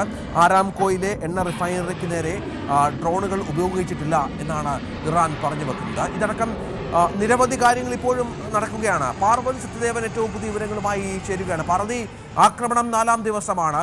സമാധാന ശ്രമങ്ങൾ, ഇന്ത്യ അടക്കമുള്ള രാജ്യങ്ങൾ സമാധാനം വേണമെന്ന് ആഹ്വാനം ചെയ്തിട്ടും അതിനുള്ള നടപടികളില്ല. വീണ്ടും US പ്രസിഡന്റ് ആഹ്വാനം ചെയ്യുകയാണ് സമാധാനത്തിലേക്ക് പോവില്ല എന്നുള്ള കാര്യം. ഉറപ്പായും US പ്രസിഡന്റ് പറയുന്നത് കനത്ത ആക്രമണം അത് നടക്കാൻ പോകുന്നതേ ഉള്ളൂ എന്നാണ്. എന്താണ് ഏറ്റവും പുതിയ അപ്ഡേറ്റ്സ്? അതാണ് രഞ്ജിത്ത്, സംഘർഷം 4ാം ദിവസത്തിലേക്ക് കടന്നതോടെ ആശങ്കയും കൂടുകയാണ്. ഇറാന്റെ പ്രത്യാക്രമണവും പശ്ചിമേഷ്യയെ സംഘർഷഭരിതമാക്കിയിട്ടുണ്ട്. ഓരോ മണിക്കൂറിലും ആക്രമണം രൂക്ഷമാകുന്നതായാണ് അന്താരാഷ്ട്ര മാധ്യമങ്ങളടക്കം റിപ്പോർട്ട് ചെയ്യുന്നത്. ഇറാനിൽ ഇതുവരെ 600 പേർ സംഘർഷമുണ്ടായ ശേഷം കൊല്ലപ്പെട്ടതായാണ് അൽ ജസീറയുടെ റിപ്പോർട്ട്. CNN റിപ്പോർട്ട് ചെയ്യുന്നത് പ്രകാരം 700 പേരും കൊല്ലപ്പെട്ടു. ഇതിൽ 176 പേർ കുട്ടികളാണെന്നുള്ളതും ഈ ഒരു സംഘർഷത്തിന്റെ ഗൗരവം വർദ്ധിപ്പിക്കുന്നുണ്ട്. 900 പേർക്ക് പരിക്കേറ്റിട്ടുണ്ട്. ഒരുപക്ഷെ ഇതിനേക്കാൾ കൂടുതൽ ആളുകൾക്ക് പരിക്കേറ്റിട്ടുണ്ടാകാം. മനുഷ്യാവകാശ സംഘടനകൾ ഉൾപ്പെടെയുള്ളവർ ഇക്കാര്യം സ്ഥിരീകരിക്കുന്നുണ്ട്. അമേരിക്കയിലെ ഹ്യൂമൻ റൈറ്റ്സ് ആക്ടിവിസ്റ്റ് ന്യൂസ് ഏജൻസിയുടെ കണക്ക് പ്രകാരമുള്ളതാണ് ഈ 900 പേരുടെ പരിക്കും 700 പേർ കൊല്ലപ്പെട്ടു എന്നതടക്കമുള്ള വിവരങ്ങൾ. ഇറാന്റെ പ്രത്യാക്രമണത്തിൽ വിവിധ പശ്ചിമേഷ്യൻ രാജ്യങ്ങളിലും മരണം 10 കവിഞ്ഞു. 6 US സൈനികർ കൊല്ലപ്പെട്ടുവെന്നാണ് കണക്കുകൾ. 3 F-15 വിമാനങ്ങൾ തകർത്തു. F-15 അമേരിക്കയുടെ F-15 വിമാനങ്ങൾ തകർക്കുന്നത് ചരിത്രത്തിൽ ആദ്യമാണ്. കഴിഞ്ഞ ദിവസമാണ് അമേരിക്കയുടെ F-15 വിമാനം വെടിവെച്ചിട്ടത്. ഇതിൽ നമ്മൾ കണ്ടതാണ്, അതിലെ പൈലറ്റ് അടക്കം പാരച്യൂട്ടിൽ രക്ഷപ്പെടുന്നതും അത്തരം കാഴ്ചകൾ കണ്ടതാണ്. ഇതുപോലെ 3 F-15 വിമാനങ്ങൾ തകർത്തതായാണ് റിപ്പോർട്ടുകൾ വരുന്നത്. റിയാദിലെ US എംബസിയിൽ ഇന്ന് പുലർച്ചെ ഡ്രോൺ ആക്രമണമുണ്ടായിരിക്കുന്നു. സൗദി പ്രതിരോധ വകുപ്പാണ് ഇക്കാര്യം സ്ഥിരീകരിച്ചത്. ദുബായിൽ ഓസ്ട്രേലിയൻ സേനയുടെ എയർബേസിലും ഡ്രോൺ പതിച്ചതായും വിവരമുണ്ട്. എന്നാൽ ഇതിൽ ആർക്കും പരിക്കൊന്നും പറ്റിയിട്ടില്ല. വിവിധ പാശ്ചാത്യ സൈനിക കേന്ദ്രങ്ങൾ UAE എയർബേസ് ഉപയോഗിക്കുന്നുണ്ട്. ഇവിടെ 100ഓളം ഓസ്ട്രേലിയൻ പൗരന്മാരുമുണ്ട്. ഇതുവരെ കുവൈറ്റ് 178 മിസൈലുകളും 384 ഡ്രോണുകളും തകർത്തു. കുവൈറ്റ് സൈന്യത്തിലെ 27 പേർക്കാണ് ഈ ആക്രമണത്തിൽ പരിക്കുപറ്റിയത്. കുവൈറ്റ് പ്രതിരോധ മന്ത്രാലയത്തിന്റെ സ്ഥിരീകരണമാണ് ഇത്. 178 മിസൈലുകളും 384 ഡ്രോണുകളുമാണ് കുവൈറ്റ് തകർത്തതായി പ്രതിരോധ മന്ത്രാലയം വ്യക്തമാക്കിയത്. ബെയ്റൂട്ടിൽ ഇസ്രായേൽ ആക്രമണം കടുപ്പിക്കുകയാണ്. ടെഹ്റാനിലും ബെയ്റൂട്ടിലും ഇസ്രായേൽ സൈന്യം ആക്രമണം തുടരുന്ന കാഴ്ച നമുക്ക് കാണാം. ബെയ്റൂട്ടിൽ ഹിസ്ബുള്ളയെ ലക്ഷ്യമിട്ടാണ് ആക്രമണങ്ങളിലേറെയും നടക്കുന്നത്. ഒപ്പം തന്നെ ഹോർമുസ് കടലിടുക്കും ഇറാൻ അടച്ചിട്ടുണ്ട്. കപ്പലുകൾ കടക്കാൻ ശ്രമിച്ചാൽ ഈ കടലിടുക്ക് വഴി കപ്പലുകൾ കടക്കാൻ ശ്രമിച്ചാൽ കത്തിക്കുമെന്നാണ് ഇറാന്റെ മുന്നറിയിപ്പ്. ഹോർമുസ് കടലിടുക്കിൽ ഇതോടെ ജലപാത നിശ്ചലമായിട്ടുണ്ട്. അന്താരാഷ്ട്ര സമൂഹത്തെ ഇത് ആശങ്കയുടെ മുൾമുനയിൽ നിർത്തുകയും ചെയ്യുന്നുണ്ട്. കാരണം നിരവധി ആശങ്കകളാണ് ഹോർമുസ് കടലിടുക്ക് അടച്ചാൽ ഉണ്ടാകുന്നത്. എണ്ണവില കുതിച്ചുയരും, വിതരണ ശൃംഖലകൾ താളം തെറ്റും, രാജ്യാന്തര വ്യാപാരം നിലയ്ക്കും. ഇങ്ങനെ ഒരുപാട് കാര്യങ്ങളുണ്ട്. ഒരുപാട് രാജ്യങ്ങളെ, ഇന്ത്യ അടക്കമുള്ള ഒരുപാട് രാജ്യങ്ങളെ ഈ ഒരു തീരുമാനം ബാധിക്കും. ഇറാന്റെ 11 പടക്കപ്പലുകൾ ഇല്ലാതാക്കിയെന്നാണ് US സെൻട്രൽ കമാൻഡിന്റെ അറിയിപ്പ്. സംഘർഷം തുടരുന്ന സാഹചര്യത്തിൽ എണ്ണവില ഇനിയും കുതിക്കുമെന്നും മുന്നറിയിപ്പുണ്ട്. കഴിഞ്ഞ ദിവസമുണ്ടായ ആക്രമണത്തിൽ ആരാംകോ റിഫൈനറി തകർത്തില്ലെന്ന് ഇറാൻ വ്യക്തമാക്കിയിട്ടുണ്ട്. വ്യോമ പ്രതിരോധത്തിനിടെ മിസൈലിന്റെ അവശിഷ്ടം പതിച്ചാണ് ആരാംകോയിൽ റിഫൈനറിയിൽ തീപിടുത്തമുണ്ടായതെന്നാണ് ഇറാന്റെ വിശദീകരണം. അതേസമയം ഇറാനിലെയും ലെബനനിലെയും മരണസംഖ്യ 700ഓളം ആയിട്ടുണ്ട്. ഇറാനിയൻ സ്റ്റേറ്റ് ബ്രോഡ്കാസ്റ്റിന് നേരെയും ആക്രമണമുണ്ടായി. നമ്മൾ ഇതുവരെ കണ്ടതല്ല, ഇനിയാണ് വലിയ യുദ്ധമെന്ന് കഴിഞ്ഞ ദിവസം US പ്രസിഡന്റ് ഡൊണാൾഡ് ട്രംപ് പറഞ്ഞിരുന്നു. ഇതും വലിയ ആശങ്കയ്ക്ക് വഴിവെക്കുന്നു. യുദ്ധം അല്ലെങ്കിൽ പശ്ചിമേഷ്യൻ സംഘർഷം ഉടനൊന്നും തീരില്ല എന്ന മുന്നറിയിപ്പ് കൂടിയാണിതെന്ന് വേണം മനസ്സിലാക്കാനായി. കഴിഞ്ഞ ദിവസം ഡൊണാൾഡ് ട്രംപ് പറഞ്ഞത് 4 ആഴ്ചയോളം ഒരുപക്ഷെ ഈ യുദ്ധം നീണ്ടേക്കാമെന്നാണ്. കൂടുതൽ യുദ്ധവിമാനങ്ങളും യുദ്ധസന്നാഹങ്ങളും പശ്ചിമേഷ്യൻ ഭാഗത്തേക്ക് നീങ്ങിയിട്ടുണ്ട്. ഇറാനെതിരെ കനത്ത അടിവരാൻ പോകുന്നുവെന്നാണ് അമേരിക്കയുടെ മുന്നറിയിപ്പ്. ഇറാനെ തടയാൻ ഏറ്റവും മികച്ച അവസരമാണിതെന്നും അതാണ് ആക്രമണം, ഈ ഒരു ഘട്ടത്തിൽ ആക്രമണം തുടങ്ങാൻ കാരണമെന്നുമാണ് US പ്രസിഡന്റ് ഡൊണാൾഡ് ട്രംപ് പറയുന്നത്. അതിനിടെ ദുബായ്ക്ക് സമീപമുള്ള ഓസ്ട്രേലിയൻ വ്യോമതാവളത്തിന് നേരെയും ആക്രമണം നടന്നു. പശ്ചിമേഷ്യൻ മേഖലയിലേക്ക് അമേരിക്ക കൂടുതൽ പോർവിമാനങ്ങൾ അയക്കുന്നുണ്ട്. ഇറാനെതിരെ സൈനിക നടപടി 4 ആഴ്ചയോളം നീണ്ടു നിൽക്കുമെന്ന് കഴിഞ്ഞ ദിവസം ഡൊണാൾഡ് ട്രംപ് പറഞ്ഞിരുന്നു. ഇതിന്റെ അടിസ്ഥാനത്തിൽ കൂടിയാണ് ഈ നീക്കമെന്ന് വേണം മനസ്സിലാക്കാൻ. ടെഹ്റാന്റെ മിസൈൽ ആണവശേഷികൾ നശിപ്പിക്കാൻ വാഷിംഗ്ടൺ സാധ്യമായതെല്ലാം ചെയ്യുമെന്നായിരുന്നു ട്രംപിന്റെ മുന്നറിയിപ്പ്. ഗൾഫിലെ ഊർജ്ജ അടിസ്ഥാന സൗകര്യങ്ങൾ ഇറാൻ ആക്രമിച്ചിട്ടുണ്ട്. ഇത് ആഗോള എണ്ണ വാതക വിലകൾ കുത്തനെ ഉയരാനും കാരണമായിട്ടുണ്ട്. ഖത്തറിന്റെ സർക്കാർ ഉടമസ്ഥതയിലുള്ള പെട്രോളിയം കമ്പനിയുടെ 2 പ്ലാന്റുകൾക്ക് നേരെയും ആക്രമണമുണ്ടായി. ദ്രവീകൃത പ്രകൃതിവാതക ഉൽപാദനവും ഇതോടെ നിർത്തിവെച്ച സാഹചര്യമുണ്ട്. ജനങ്ങളെ ഇത് വിലക്കയറ്റത്തിനും മറ്റ് സാഹചര്യങ്ങൾക്കും ഇടയാക്കും. ഒപ്പം തന്നെ ഇസ്രായേൽ സൈന്യം പടിഞ്ഞാറൻ ജെറൂസലേം, ടെലവീവ്, ഐലാഖ് എന്നിവിടങ്ങളിലും മിസൈൽ ആക്രമണം നടത്തുന്നുണ്ട്. ഇസ്രായേലിലെ മുഴുവൻ സ്ഥലങ്ങളിലും ഇറാൻ ആക്രമണം തുടരുകയാണെന്നാണ് റിപ്പോർട്ടുള്ളത്. ശനിയാഴ്ച മുതൽ ഇസ്രായേലിൽ കുറഞ്ഞത് 10 പേർ കൊല്ലപ്പെട്ടു. ഇറാഖിൽ ആസ്ഥാനമായി പ്രവർത്തിക്കുന്ന ഇറാനിയൻ കുർദിഷ് നേതാക്കളുമായി അതിനിടെ അമേരിക്കൻ പ്രസിഡന്റ് ഡൊണാൾഡ് ട്രംപ് ഫോണിൽ സംസാരിച്ചുവെന്ന റിപ്പോർട്ടും പുറത്തുവരുന്നുണ്ട്. ഇവർ ഇറാഖ് അതിർത്തിയിൽ ആയിരക്കണക്കിന് സൈനികരെ വിന്യസിച്ചിട്ടുണ്ട്. അവരുടെ സഹായം കൂടി ഈ ഒരു ഘട്ടത്തിൽ തേടുന്നതിന്റെ ഭാഗമായി കൂടിയാണ് ട്രംപ് ഈ കുർദിഷ് നേതാക്കളുമായി സംസാരിച്ചതെന്ന് വേണം മനസ്സിലാക്കാൻ. സൗദി അറേബ്യയിലെ റിയാദിലെ അമേരിക്കൻ എംബസിയിലും ഡ്രോൺ ആക്രമണമുണ്ടായി. തുടർന്ന് ഇവിടങ്ങളിലെ അമേരിക്കക്കാരോട് സുരക്ഷിതമായ സ്ഥാനത്തേക്ക് മാറാനായി US നിർദ്ദേശം നൽകിയിട്ടുണ്ട്. ജിദ്ദ, റിയാദ്, ടെഹ്റാൻ എന്നിവിടങ്ങളിലെ കേന്ദ്രങ്ങളിലേക്ക് അമേരിക്കക്കാരോട് മാറാനാണ് US അധികൃതർ നിർദ്ദേശിച്ചത്. മേഖലയിലെ സൈനിക കേന്ദ്രങ്ങളിലേക്ക് അത്യാവശ്യമല്ലാത്ത യാത്രകൾ പരിമിതപ്പെടുത്തുകയും ചെയ്തിട്ടുണ്ട്. ഇനിയൊരു അറിയിപ്പുണ്ടാകുന്നതുവരെ എംബസിയിൽ അഭയം തേടരുതെന്നും എംബസിയിൽ തങ്ങുന്നത് ഒഴിവാക്കണമെന്നും നിർദ്ദേശമുണ്ട്. റിയാദിലെ അമേരിക്കൻ എംബസിയിൽ ഡ്രോൺ ആക്രമണം ഉണ്ടായ സാഹചര്യത്തിൽ കൂടിയാണ് അമേരിക്കയുടെ ഈ ഒരു നീക്കം. ആക്രമണത്തിൽ ചെറിയ നാശനഷ്ടങ്ങൾ മാത്രമേ ഉണ്ടായിട്ടുള്ളൂ എന്നാണ് സൗദി അറേബ്യയിലെ ഈ ആക്രമണം അത് മറുപടി ഉടൻ എന്ന് ട്രംപ് റിയാദിലെ US എംബസിയിലാണ് ഈ സ്ഫോടനം ഉണ്ടായിരിക്കുന്നത്. അതിനുള്ള മറുപടി ഉടൻ എന്നാണ് ഇപ്പോൾ ട്രംപ് വ്യക്തമാക്കിയ ഒരു പശ്ചാത്തലം കൂടി ഉണ്ടാകുന്നത്. അത് ഇറാനിലെ ആക്രമണം US കടുപ്പിക്കുമെന്നുള്ള സൂചനകൾ കൂടി ട്രംപ് നൽകുന്ന ഒരു പശ്ചാത്തലമുണ്ട്. പശ്ചിമേഷ്യ ആകെ സംഘർഷം വല്ലാതെ വ്യാപിക്കുന്ന ഒരു രീതിയുണ്ട്. US-ലെ എംബസിക്ക്, റിയാദിലെ US എംബസിക്ക് തീപിടിച്ചു എന്നുള്ള സ്ഥിരീകരണം കൂടി സൗദി പ്രതിരോധ മന്ത്രാലയ വക്താവ് ഇതുമായി ബന്ധപ്പെട്ട് അറിയിച്ച സാഹചര്യമുണ്ട്. പിന്നാലെ റിയാദിലെ നയതന്ത്ര മേഖലയിൽ 2 സ്ഫോടനങ്ങൾ കൂടി റിപ്പോർട്ട് ചെയ്യപ്പെട്ടിട്ടുണ്ട്. 4 ഡ്രോണുകളെ സൗദി വ്യോമ പ്രതിരോധ സേന വെടിവെച്ചിട്ടു എന്ന വിവരം കൂടി പുറത്തു വരുന്നുണ്ട്. റിയാദിലെ എംബസി ആക്രമണത്തിന് ഉടൻ മറുപടി ഉണ്ടാകുമെന്നാണ് ഇപ്പോൾ അമേരിക്ക മുന്നറിയിപ്പ് നൽകിയിരിക്കുന്നത്. ഇന്നത്തെ ഏറ്റവും പുതിയ അപ്ഡേറ്റ് അതുതന്നെയാണ്. സൗദിയിലെ ഇന്നലെ നമ്മൾ കണ്ടതാണ് അരാംകോയിൽ തീപിടിച്ച പശ്ചാത്തലമുണ്ടായിരുന്നു. അരാംകോയുടെ എണ്ണ റിഫൈനറിക്ക് അവിടെ പുകപടലങ്ങൾ ഉയരുന്നുണ്ടായിരുന്നു. പക്ഷേ അത് ഇറാൻ നിഷേധിച്ചിട്ടുണ്ട്. തങ്ങൾ അങ്ങേരെ ആക്രമണം നടത്തിയിട്ടില്ല എന്ന്. പക്ഷേ ഇത് ഇറാൻ നിഷേധിച്ചിട്ടില്ല. സൗദിയിലെ US-ന്റെ വളരെ പ്രധാനപ്പെട്ട തന്ത്രപ്രധാന മേഖലയായ എംബസിയിൽ ആക്രമണം നടത്തി എന്നുള്ളതാണ് ഇപ്പോൾ നമുക്ക് ലഭിക്കുന്ന വിവരം. എംബസി ആക്രമണത്തിന്റെ പശ്ചാത്തലത്തിൽ വിമാനങ്ങൾ വഴിതിരിച്ച് വിടുന്നു എന്നുള്ള വിവരം കൂടി ഇപ്പോൾ പുറത്തു വരുന്നുണ്ട്. അബുദാബിയിലേക്ക് പോവുകയായിരുന്ന 2 ഇത്തിഹാദ് എയർലൈൻസ് വിമാനങ്ങൾ ഒമാൻ തലസ്ഥാനമായ മസ്കറ്റിലേക്ക് തിരിച്ചുവിട്ടിട്ടുണ്ട്. ദുബായിലേക്കുള്ള എമിറേറ്റ്സ് വിമാനം മുംബൈയിലേക്ക് തിരികെ പോകുന്നു എന്ന റിപ്പോർട്ടുകൾ കൂടി ഈ ഘട്ടത്തിൽ പുറത്തു വരുന്നുണ്ട്. ഏതായാലും ഇറാന്റെ ഔദ്യോഗിക വാർത്താ agency Islamic republic of Iran broadcasting ആസ്ഥാനത്ത് ഇസ്രായേൽ ആക്രമണം നടത്തി എന്നുള്ള പുതിയ വിവരം, പുതിയ അപ്ഡേറ്റ്സ് കൂടിയുണ്ട്. ടെഹ്റാനിലെ ആസ്ഥാനത്ത് 2 സ്ഫോടന ശബ്ദങ്ങൾ കേട്ടുവെന്നാണ് ലഭിക്കുന്ന വിവരം. ഇസ്രായേൽ US ആക്രമണങ്ങൾക്കിടയിലും അതേസമയം സംപ്രേഷണം തടസ്സമില്ല നടത്തുന്നുവെന്നാണ് ഇറാൻ അവകാശവാദം ഉന്നയിക്കുന്നത്. അതിപ്പോൾ നടക്കുന്നുണ്ട് എന്നുള്ള വിവരം കൂടി ലഭ്യമാകുന്നുണ്ട്. ഏതായാലും വലിയ തോതിലുള്ള ആക്രമണ സംഭവങ്ങൾ സൗദി അറേബ്യയിൽ നടക്കുന്നു എന്നുള്ളതാണ് ഏറ്റവും പുതിയ അപ്ഡേറ്റ്. പാർവതി, സൗദി കേന്ദ്രീകരിച്ചുള്ള നമുക്കറിയാം ആരാംകോയിൽ ഇന്നലെ ഉണ്ടായ ആക്രമണ സംഭവങ്ങൾ, തുടർന്ന് സൗദിയിലെ എംബസിയിലുണ്ടാകുന്ന സംഭവങ്ങളൊക്കെ അമേരിക്കയെ വല്ലാതെ പ്രകോപിപ്പിച്ചിട്ടുണ്ട്. സംശയമില്ല, തിരിച്ചടി ഉടൻ എന്നാണ് ട്രംപ് പറയുന്നത്.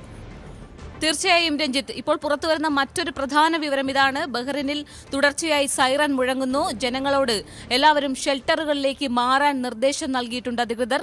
ബഹ്റിനിലാണ് അമേരിക്കയുടെ 5ാം കപ്പൽപ്പടയുടെ ആസ്ഥാനം. ഈ സാഹചര്യം കൂടി കണക്കിലെടുത്ത് വേണം, ഇത് വളരെ ഗൗരവമായി നമ്മൾ കാണേണ്ടത് കൂടിയാണ്. ബഹ്റിനിൽ തുടർച്ചയായി സൈറൻ മുഴങ്ങുന്നു. ജനങ്ങൾ ഷെൽട്ടറുകളിലേക്ക് മാറാൻ അധികൃതർ ഔദ്യോഗികമായി നിർദ്ദേശം നൽകിയിട്ടുണ്ട്. കഴിഞ്ഞ ദിവസങ്ങളിലും ബഹ്റിൻ കലുഷിതമായിരുന്നത് നമ്മൾക്കറിയുന്ന കാര്യമാണ്. US പ്രസിഡന്റ് JD വാൻസിന്റെ പ്രതികരണവും ഇതിനിടയിൽ വന്നിട്ടുണ്ട്. ഇറാനിൽ ഭരണമാറ്റം അനിവാര്യമെന്നാണ് JD വാൻസ് പറഞ്ഞിരിക്കുന്നത്. ഒപ്പം തന്നെ രഞ്ജിത്ത് നേരത്തെ സൂചിപ്പിച്ചതുപോലെ റിയാദിലെ അമേരിക്കൻ എംബസിയിലുണ്ടായ ഡ്രോൺ ആക്രമണം അതീവ ഗൗരവത്തോടെയാണ് അമേരിക്ക കാണുന്നത്. തങ്ങളുടെ ജനതയ്ക്ക് മേൽ എന്തെങ്കിലും സംഭവിച്ചാൽ ഒരുപക്ഷെ ഇപ്പോൾ കാണുന്നൊരു സാഹചര്യമായിരിക്കില്ല ഇനി നേരിടേണ്ടി വരികയെന്നും ഉള്ള മുന്നറിയിപ്പും അമേരിക്കൻ പ്രസിഡന്റ് ഡൊണാൾഡ് ട്രംപ് വ്യക്തമാക്കിയിരുന്നു. ദുബായിലെ അമേരിക്കൻ സേനയെ ലക്ഷ്യമിട്ട് ഡ്രോണുകളും മിസൈലുകളും ഉപയോഗിച്ച് ആക്രമണം നടത്തിയതായി ഇറാനിയൻ റവല്യൂഷണറി ഗാർഡ് കോർപ്സും അറിയിച്ചിട്ടുണ്ട്. കുവൈറ്റിലെ അരിഫ്ജാൻ ബേസിൽ ഡ്രോൺ ആക്രമണം നടത്തിയതായാണ് IRGC അവകാശപ്പെട്ടത്. യുദ്ധവിമാനങ്ങളിൽ ഇന്ധനം നിറയ്ക്കുന്ന 18 വിമാനങ്ങൾ കൂടി അമേരിക്ക മിഡിൽ ഈസ്റ്റിൽ വിന്യസിച്ചതായി ഇസ്രായേലി മാധ്യമങ്ങൾ റിപ്പോർട്ട് ചെയ്യുന്നുണ്ട്. യുദ്ധവിമാനങ്ങൾക്കും മറ്റ് സൈനിക വിമാനങ്ങൾക്കും ലാൻഡ് ചെയ്യാതെ തന്നെ ഇന്ധനം വിതരണം ചെയ്യാൻ സാധിക്കുന്നതാണ് ഇത്തരം വിമാനങ്ങൾ. ഇന്ധനം നിറയ്ക്കുന്ന വിമാനത്തോടൊപ്പം തന്നെ യുദ്ധവിമാനങ്ങളും ഉണ്ടായിരുന്നതായും അന്താരാഷ്ട്ര മാധ്യമങ്ങൾ റിപ്പോർട്ട് ചെയ്യുന്നു. എത്ര യുദ്ധവിമാനങ്ങൾ വിന്യസിച്ചു എന്ന കാര്യം വ്യക്തമാക്കിയിട്ടില്ല. എന്നാൽ 18 ഇന്ധനം നിറയ്ക്കുന്ന 18 വിമാനങ്ങൾ അമേരിക്ക മിഡിൽ ഈസ്റ്റിൽ വിന്യസിച്ചതായാണ് റിപ്പോർട്ടുകൾ വരുന്നത്. അതേസമയം അമേരിക്കൻ ജനതയോട് കഴിഞ്ഞ ദിവസം ട്രംപ് നിലവിലെ യുദ്ധ സാഹചര്യങ്ങൾ കൂടി വിശദീകരിച്ചിരുന്നു. ട്രംപ് പറയുന്നത് ഇങ്ങനെയാണ്. എന്താണ് വൈറ്റ് ഹൗസിൽ നടന്ന ചടങ്ങിൽ കൂടിയാണ് ഇറാനെ ആക്രമിക്കാനുള്ള തന്റെ തീരുമാനത്തെക്കുറിച്ച് ട്രംപ് വ്യക്തമാക്കിയത്. അതിന്റെ ലക്ഷ്യങ്ങളെക്കുറിച്ചും ട്രംപ് ജനങ്ങളോട് വിശദീകരിച്ചു.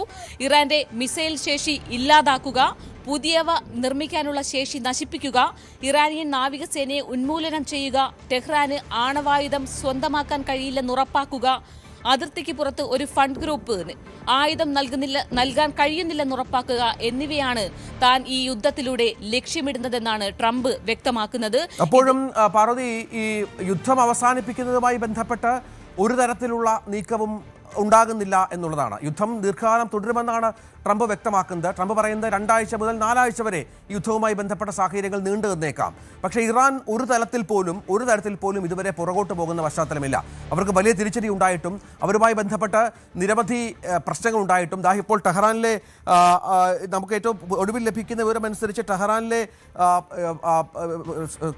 ദേശീയ മീഡിയയുടെ ആസ്ഥാനത്ത് പോലും വലിയ അക്രമ സംഭവങ്ങൾ, ഇസ്രായേലിന്റെ ബോംബിംഗ് നടക്കുന്ന പശ്ചാത്തലമുണ്ട്. അവിടെയും ഇത്രയധികം ടെഹ്റാൻ ഏതാണ്ട് ഇല്ലാതായിട്ടും ടെഹ്റാനുമായി ബന്ധപ്പെട്ട് യാതൊരു തരത്തിലുമുള്ള പോസിറ്റീവ് ന്യൂസുകൾ വരാതിരുന്നിട്ടും ഇപ്പോൾ ഇറാൻ പുറകോട്ട് പോകുന്നില്ല. അമേരിക്ക ആക്രമണം കടുപ്പിക്കുന്നു. ഒരു തലത്തിലും സമാധാന ശ്രമങ്ങളില്ല. ഗൾഫ് രാജ്യങ്ങളടക്കം ആക്രമണം കടുപ്പിക്കുന്നു. സൗദി പോലെയുള്ള മേഖലകളിലൊക്കെ ഇത്തരത്തിലുള്ള ആക്രമണ സംഭവങ്ങൾ ഉണ്ടാകുക എന്ന് പറഞ്ഞാൽ അത് ചെറിയ കാര്യമല്ല, ഗൗരവമേറെയാണ്. ഗൾഫ് രാജ്യങ്ങളുടെ മറ്റു മേഖലകളിൽ ഇപ്പോൾ നേരത്തെ പാർവതി പറഞ്ഞ പോലെ ദുബായിൽ അതുപോലെയുള്ള GCC രാജ്യങ്ങളിലൊക്കെ ജനങ്ങൾ ഭീതിയിലാണ് ഇപ്പോഴും.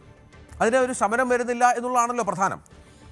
ശരിയാണ് രഞ്ജിത്ത് നേരത്തെ സൂചിപ്പിച്ചതുപോലെ തന്നെ ഈ യുദ്ധ സാഹചര്യം ഇതിനൊരു അയവ് വരുത്താൻ, ഈ സംഘർഷത്തിനൊരു അയവ് വരുത്താൻ മധ്യസ്ഥത വഹിക്കാൻ ഒമാൻ അടക്കമുള്ള രാജ്യങ്ങൾ കഴിഞ്ഞ ദിവസം സന്നദ്ധത അറിയിച്ചിരുന്നു. എന്നാൽ ഇത് എത്രത്തോളം അമേരിക്ക അടക്കം എത്രത്തോളം ഉൾക്കൊള്ളുമെന്നുള്ള കാര്യം വ്യക്തമല്ല. ടെഹ്റാനിലെ ചരിത്ര പ്രസിദ്ധമായ ഗൊലസ്താൻ കൊട്ടാരത്തിന് ആക്രമണത്തിൽ കേടുപാടുകൾ സംഭവിച്ചിരിക്കുന്നു എന്നുള്ളൊരു റിപ്പോർട്ടും പുറത്തു വരുന്നുണ്ട്. ഐക്യരാഷ്ട്രസഭയുടെ വിദ്യാഭ്യാസ ശാസ്ത്ര സാംസ്കാരിക സംഘടനയുടെ ലോക പൈതൃക സൈറ്റായി പട്ടികയിൽ ഉൾപ്പെടുത്തിയിട്ടുള്ള ഒരു കൊട്ടാരം കൂടിയാണിത്. ഈ ഒരു ചരിത്ര സ്മാരകത്തിനാണ് ഇപ്പോൾ ആക്രമണത്തിൽ കേടുപാടുകൾ സംഭവിച്ചിട്ടുള്ളത്. നേരത്തെ നമ്മൾ സൂചിപ്പിച്ചതുപോലെ തന്നെ ഇറാഖിലെ കുർദിഷ് നേതാക്കളുമായും ഡൊണാൾഡ് ട്രംപ് സംസാരിച്ചു എന്ന റിപ്പോർട്ടും പുറത്തുവരുന്നു. മസൂദ് ബരാസാനി, ബഫേൽ തലബാനി എന്നിവരുമായാണ് US പ്രസിഡന്റ് സംസാരിച്ചത്. ഇറാൻ അതിർത്തിയിലെ തന്ത്രപ്രധാന മേഖലയിൽ ആയിരക്കണക്കിന് സൈനികരെ വിന്യസിച്ചിട്ടുണ്ട്. അവരുടെ നിലപാട് യുദ്ധം തുടർന്നാൽ നിർണായകമാണ്. അതാണ് ഇവരുമായി ആശയവിനിമയത്തിനുള്ള കാരണം. സിറിയ, ഇറാഖ്, ഇറാൻ എന്നിവിടങ്ങളിലെ കുർദുകളുമായി ഇസ്രായേലിന് പതിറ്റാണ്ടുകളായി അടുത്ത സുരക്ഷാ സൈനിക ബന്ധമുണ്ട്. ഒപ്പം രഹസ്യാന്വേഷണ ബന്ധവും ഈ രാജ്യങ്ങളുമായി ഇസ്രായേലിനുണ്ട്. അതുതന്നെയാണ് തങ്ങൾക്ക് ഇവരിൽ നിന്ന് സഹായം അല്ലെങ്കിൽ സഹകരണം പ്രതീക്ഷിച്ചുകൊണ്ടാണ് കുർദിഷ് നേതാക്കളുമായി ട്രംപ് സംസാരിച്ചതെന്ന് വേണം മനസ്സിലാക്കാൻ. ടെഹ്റാനിൽ അർദ്ധരാത്രി മുതൽ തുടർച്ചയായ സ്ഫോടന പരമ്പരകൾ ഉണ്ടായതായും റിപ്പോർട്ട് വരുന്നുണ്ട്. IRIB സ്റ്റേറ്റ് ടെലിവിഷൻ സമുച്ചയം ലക്ഷ്യമിട്ട് ആക്രമണം നടന്നിരിക്കുന്നു. ഇറാന്റെ എക്സ്പീഡിയൻസി കൗൺസിലിന്റെ കെട്ടിടത്തിലാണ് ആക്രമണമുണ്ടായത്. പ്രധാനപ്പെട്ട രാഷ്ട്രീയ കേന്ദ്രങ്ങളിൽ ഒന്നുകൂടിയാണിതെന്ന് വേണം മനസ്സിലാക്കാൻ. കരാച്ച്, കോം എന്നിവയുൾപ്പെടെയുള്ള മറ്റ് നഗരങ്ങളിലും കനത്ത ബോംബാക്രമണം നടന്നു. പിന്നെ ആശ്വാസകരമായ മറ്റൊരു കാര്യമുണ്ട്. ഗൾഫ് മേഖലയിലെ ആളുകൾ, നമുക്കറിയാം ലക്ഷക്കണക്കിന് മലയാളികൾ അടക്കമുള്ള ഒരു ഈ മേഖലയിലുണ്ട്. നമ്മുടെയൊക്കെ കുടുംബത്തിൽ നിന്നുള്ള ആൾക്കാർ വരെ ഉണ്ട്. അവരെല്ലാം നമ്മൾക്ക് ഓരോ ദിവസവും ആശങ്ക പങ്കുവെക്കുന്നതാണ്. ഈ ആശങ്ക മനസ്സിലാക്കിയെന്ന തരത്തിൽ തന്നെയാണ് അവിടെയുള്ള രാഷ്ട്ര നേതാക്കളും ഇടപെടുന്നത്. കഴിഞ്ഞ ദിവസം ഞാൻ നേരത്തെ സൂചിപ്പിച്ച ആശ്വാസകരമായ ഒരു കാര്യം അതാണ്. ഗൾഫ് മേഖലയിലെ സംഘർഷം വ്യാപിക്കുന്നതിനിടെയാണ് ജനങ്ങൾക്കിടയിലേക്ക് ഈ UAE നേതാക്കൾ നേരിട്ടിറങ്ങിയത്.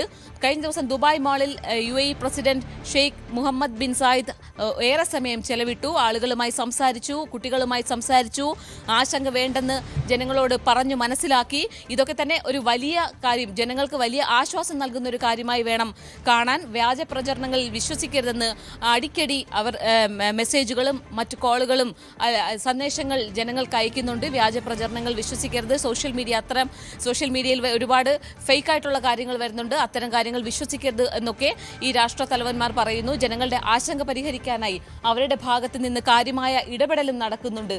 രഞ്ജിത്ത്, അതാണ് സാഹചര്യം. ഏതായാലും ഗൾഫ് രാജ്യങ്ങളിൽ ഇപ്പോൾ ബഹറിനിലൊക്കെ സൈറനുകൾ ഇപ്പോഴും മുഴങ്ങുന്ന പശ്ചാത്തലമുണ്ട്. മലയാളികളായ നിരവധി ആളുകൾ നമ്മൾ അത്തരം വിവരങ്ങൾ നമ്മുടെ വാട്സപ്പിലും മറ്റും നൽകുന്ന സാഹചര്യമുണ്ട്. സൈറനുകൾ മുഴങ്ങുന്നുണ്ട്, മുന്നറിയിപ്പുകളുണ്ട്. പക്ഷേ മിസൈലുകൾ പതിക്കുന്നത് കുറവാണ്. മിസൈലുകളുടെ ചീളുകൾ വീണ് പല സ്ഥലങ്ങളിലും പുകപടലങ്ങൾ ഉയരുന്നു, തീ ഒക്കെ സംഭവിക്കുന്ന പശ്ചാത്തലം മാത്രമാണ്. ഇതുവരെയുള്ള ആക്രമണത്തിൽ US സൈനികർ കൊല്ലപ്പെട്ട വിവരങ്ങളടക്കം പുറത്തു വരുന്നുണ്ട്. 10ഓളം ആളുകളാണ് ഇതുവരെ ഇറാന്റെ ആക്രമണത്തിൽ വിവിധ സ്ഥലങ്ങളിലായി കൊല്ലപ്പെട്ടത് എന്ന വിവരം വളരെ പ്രധാനപ്പെട്ട ഒന്നാണ്. അതിൽ 6 US സൈനികർ കൂടി ഉൾപ്പെടുന്നു എന്നുള്ള വിവരമുണ്ട്.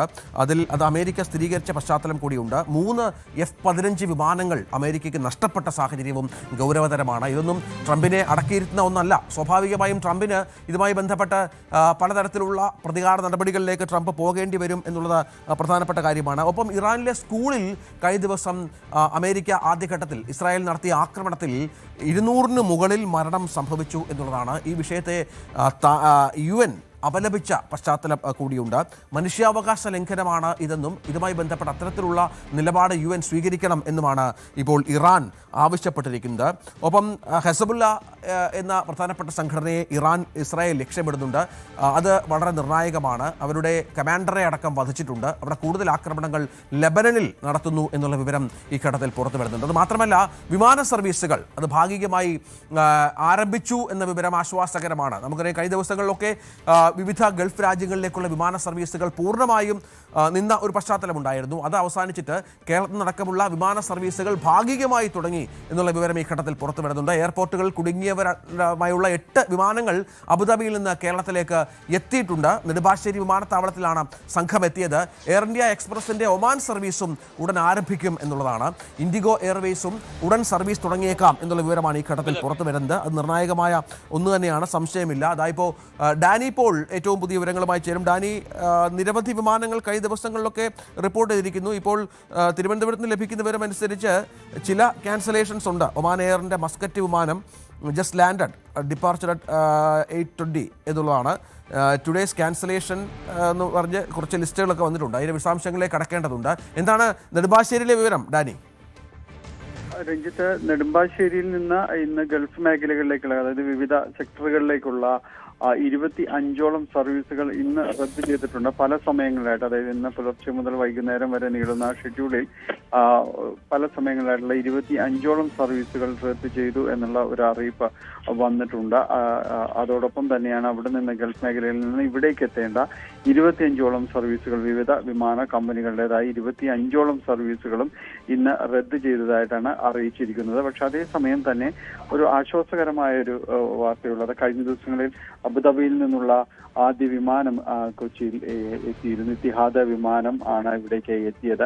പ്രധാനമായും ഈ ഗൾഫ് മേഖലകൾ കേന്ദ്രീകരിക്കുന്ന വിമാന കമ്പനികളുണ്ട്. ഇതുപോലുള്ള ഇത്തിഹാദ് പോലുള്ള ഗൾഫ് മേഖല ഒറിജിനായ വിമാന കമ്പനികളുണ്ട്. അവർ അവിടെ കുടുങ്ങിയ ഈ സന്ദർശക വിസയിലും മറ്റും അവിടെ എത്തി.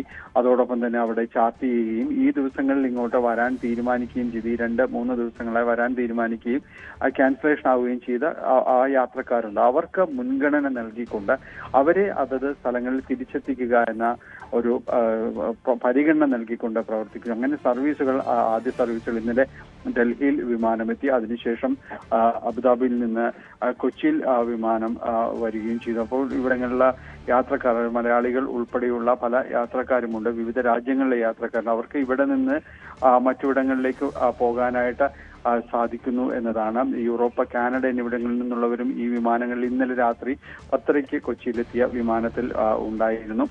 ഇങ്ങനെ ഉള്ള ഒരു സർവീസുകൾ ഇന്നും ഭാഗികമായ രീതിയിൽ തുടരുമെന്നാണ് അറിയിച്ചിട്ടുള്ളത്. അതായത് അവിടെ കുടുങ്ങിപ്പോയവരെ തിരികെ എത്തിക്കാനുള്ള ഒരു ശ്രമങ്ങൾ, അതിന് ആദ്യ പരിഗണന നൽകിക്കൊണ്ടുള്ള സർവീസുകൾ ഇന്ന് ആരംഭിക്കും. അതോടൊപ്പം തന്നെ ഇന്ന് മസ്കറ്റിലേക്ക് കൊച്ചിയിൽ നിന്ന് രാത്രിയുള്ള വൈകിയുള്ള സർവീസുകൾ അത് പുനരാരംഭിക്കാനുള്ള ഒരു ശ്രമം കൂടി നടക്കുന്നുണ്ട്. ഒപ്പം എയർ ഇന്ത്യ എക്സ്പ്രസ്, ഇൻഡിഗോ ഉൾപ്പെടെയുള്ള വിമാന കമ്പനികൾ സർവീസ് നടത്താനുള്ള ഒരു ശ്രമങ്ങളിലേക്ക്, അതായത് ഭാഗികമായി അവർക്ക് നിശ്ചയിച്ചിട്ടുള്ള സെക്ടറുകളിലേക്ക് സർവീസ് നടത്താനുള്ള ഒരു ശ്രമങ്ങളിലേക്ക് കൂടി കടക്കുന്നു എന്നാണ് മനസ്സിലാക്കാനായിട്ട് സാധിക്കുന്നത്. ഒപ്പം 2 മലയാളികളുള്ള ഒരു കുടുംബം കറാച്ചിയിൽ കുടുങ്ങിപ്പോയിരുന്നു. അത് അവരെ ഇന്ന് രാവിലെ കൊച്ചിയിൽ എത്തുമെന്നാണ് പ്രതീക്ഷിക്കുന്നത്. ഇന്നലെ അവിടെ നിന്ന്, കറാച്ചിയിൽ നിന്ന് ശ്രീലങ്കയിലേക്കും ശ്രീലങ്കയിൽ നിന്ന് ഡൽഹിയിലേക്കും അവർ എത്തിച്ചിരുന്നു. ഇതിനുശേഷം അവിടെ നിന്ന് കൊച്ചിയിലേക്ക് രാവിലെ തന്നെ എത്തുമെന്നാണ് പ്രതീക്ഷിക്കുന്നത്. അങ്ങനെ ചിലതെങ്കിലും ഒരു സന്തോഷകരമായ ചിലതെങ്കിലും കുറച്ചെങ്കിലും സംഭവിക്കുന്നു എന്നത് തന്നെയാണ്. ഈ സർവീസുകൾ പൂർണ്ണതോതിൽ സജ്ജമാകാനായിട്ട് യുദ്ധം അവസാനിച്ചാൽ മാത്രമേ സാധ്യമാകൂ. എങ്കിലും പരിമിതികളിൽ നിന്നുകൊണ്ട് സാധ്യമായ രീതിയിലുള്ള ഇടപെടലുകളിലേക്ക് നീങ്ങിയിരിക്കുന്നു. അതിന്റെ ആദ്യപടിയായുള്ള ചെറിയ രീതിയിലുള്ള സർവീസുകൾ ആരംഭിച്ചിരിക്കുന്നു എന്നതാണ് രഞ്ജിത്ത്. അതാണ് അവസ്ഥ. നെടുമ്പാശ്ശേരി വിമാനത്താവളത്തിൽ നിന്ന് ഗൾഫ് മേഖലയിലേക്കുള്ള ഇന്നത്തെ 25 സർവീസുകളും ഗൾഫ് മേഖലയിൽ നിന്ന് കൊച്ചിയിലേക്കുള്ള 24 സർവീസുകളും റദ്ദാക്കിയെന്നാണ് ഡാനി ഇപ്പോൾ നൽകുന്ന അപ്ഡേഷൻ. അതായത് ഭാഗികമായി മാത്രമാണ് ഇപ്പോൾ ഈ വ്യോമഗതാഗതം പുനഃസ്ഥാപിച്ചിരിക്കുന്നത്. പൂർണ്ണമായ തലത്തിലേക്ക് കാര്യങ്ങൾ നീങ്ങണമെങ്കിൽ ഇനിയും ദിവസങ്ങളെടുക്കും എന്നുള്ള വിവരമാണ് ഈ ഘട്ടത്തിൽ പുറത്തു വരുന്നത്. പാർവതി തുടരുന്നുണ്ട്. പാർവതി, നമ്മൾ നേരത്തെ പറഞ്ഞു വെച്ചത് അമേരിക്കയുടെ മുന്നറിയിപ്പാണ്. വീണ്ടും കനത്ത ആക്രമണം ഉണ്ടാകുമെന്ന കാര്യത്തിൽ സംശയമില്ല എന്ന് ട്രംപ് പറയുന്നുണ്ട്. അതെപ്പോൾ, എങ്ങനെ, ഏത് തലത്തിലെന്നുള്ളതാണ്. നമുക്കറിയാം ബ്രിട്ടനും ജർമ്മനിയും അടക്കമുള്ള ആളുകൾ ആക്രമണത്തിന് അമേരിക്കയ്ക്കൊപ്പം ചേരാൻ സന്നദ്ധമാണ് എന്ന തരത്തിലുള്ള വാർത്തകളൊക്കെ ഇന്നലെ പുറത്തു വന്നിരുന്നു. ഒപ്പം നെതന്യാഹുവുമായി ബന്ധപ്പെട്ട് ചില റൂമറുകൾ ഇന്നലെ പ്രചരിച്ചിരുന്നു. നെതന്യാഹു പക്ഷേ പിന്നീട് അദ്ദേഹം പൊതുമധ്യത്തിൽ പ്രത്യക്ഷപ്പെടുന്ന പശ്ചാത്തലമൊക്കെ കണ്ടു. എന്ത് പ്രതീക്ഷിക്കണം? ഈ യുദ്ധം അത് കാര്യമായി തന്നെ ഇന്ന് കുറച്ചുകൂടി കടുത്ത ആക്രമണത്തിലേക്ക് അമേരിക്ക കടക്കുമെന്ന് തന്നെയാണോ? തീർച്ചയായും രഞ്ജിത്ത്, ഇപ്പോൾ ഡൊണാൾഡ് ട്രംപിന്റെ പുതിയ പ്രതികരണം വന്നിരിക്കുന്നു. റിയാദിലെ US എംബസിയിൽ നടന്ന ഡ്രോൺ ആക്രമണത്തിൽ ശക്തമായ മറുപടി നൽകുമെന്നാണ് അമേരിക്കൻ പ്രസിഡന്റ് ഡൊണാൾഡ് ട്രംപ് വ്യക്തമാക്കിയിരിക്കുന്നത്. ഇതിൽ നിന്ന് അമേരിക്ക ഉടനൊന്നും ഈ ഒരു യുദ്ധ സാഹചര്യത്തിൽ നിന്ന് പിന്മാറില്ലെന്നും കൂടുതൽ പ്രകോപനമുണ്ടായാൽ ശക്തമായി തിരിച്ചടിക്കുമെന്ന് തന്നെ വേണം മനസ്സിലാക്കാൻ. ഇറാഖിലെ എർബിൽ ഹോട്ടലിൽ ആക്രമണം നടന്നു എന്ന പുതിയ വിവരവും പുറത്തു വരുന്നുണ്ട്.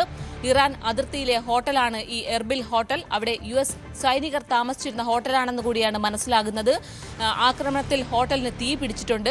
അതേസമയം ഈ സൈനികർ സുരക്ഷിതരാണോ എന്നും അവർക്ക് ആർക്കെങ്കിലും അപകടം സംഭവിച്ചോ എന്നുള്ള കാര്യം വ്യക്തമല്ല. ഇറാഖിലെ ഇസ്ലാമിക് റെസിസ്റ്റൻസ് ആക്രമണത്തിന്റെ ഉത്തരവാദിത്വം ഏറ്റെടുത്തിട്ടുണ്ട്. ഈ ഒരു സാഹചര്യത്തിൽ ആക്രമണവും പ്രത്യാക്രമണവും രൂക്ഷമാകുകയാണ്.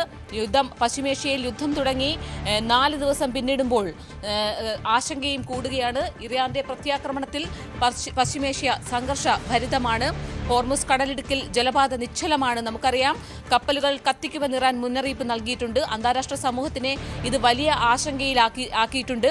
നിരവധി ആശങ്കകൾ നിലനിൽക്കുന്നുണ്ട് ലോകരാജ്യങ്ങൾക്ക്.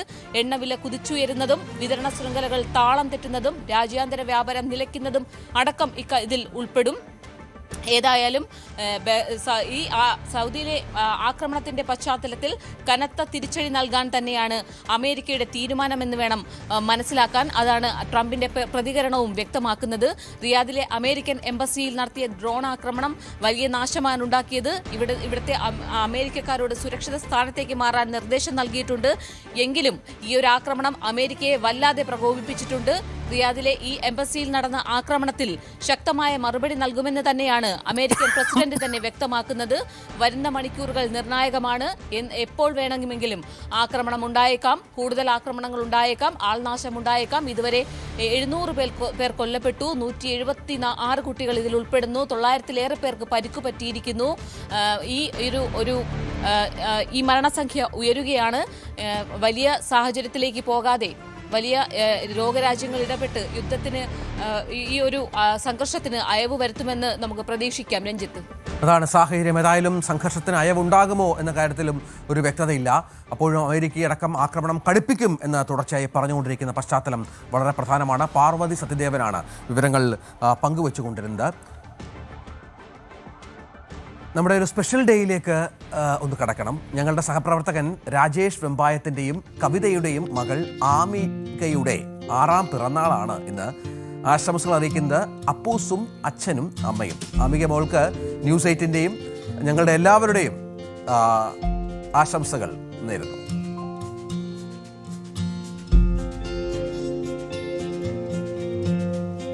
ഇടവേളയ്ക്ക് ശേഷം വാർത്തകൾ തുടരും.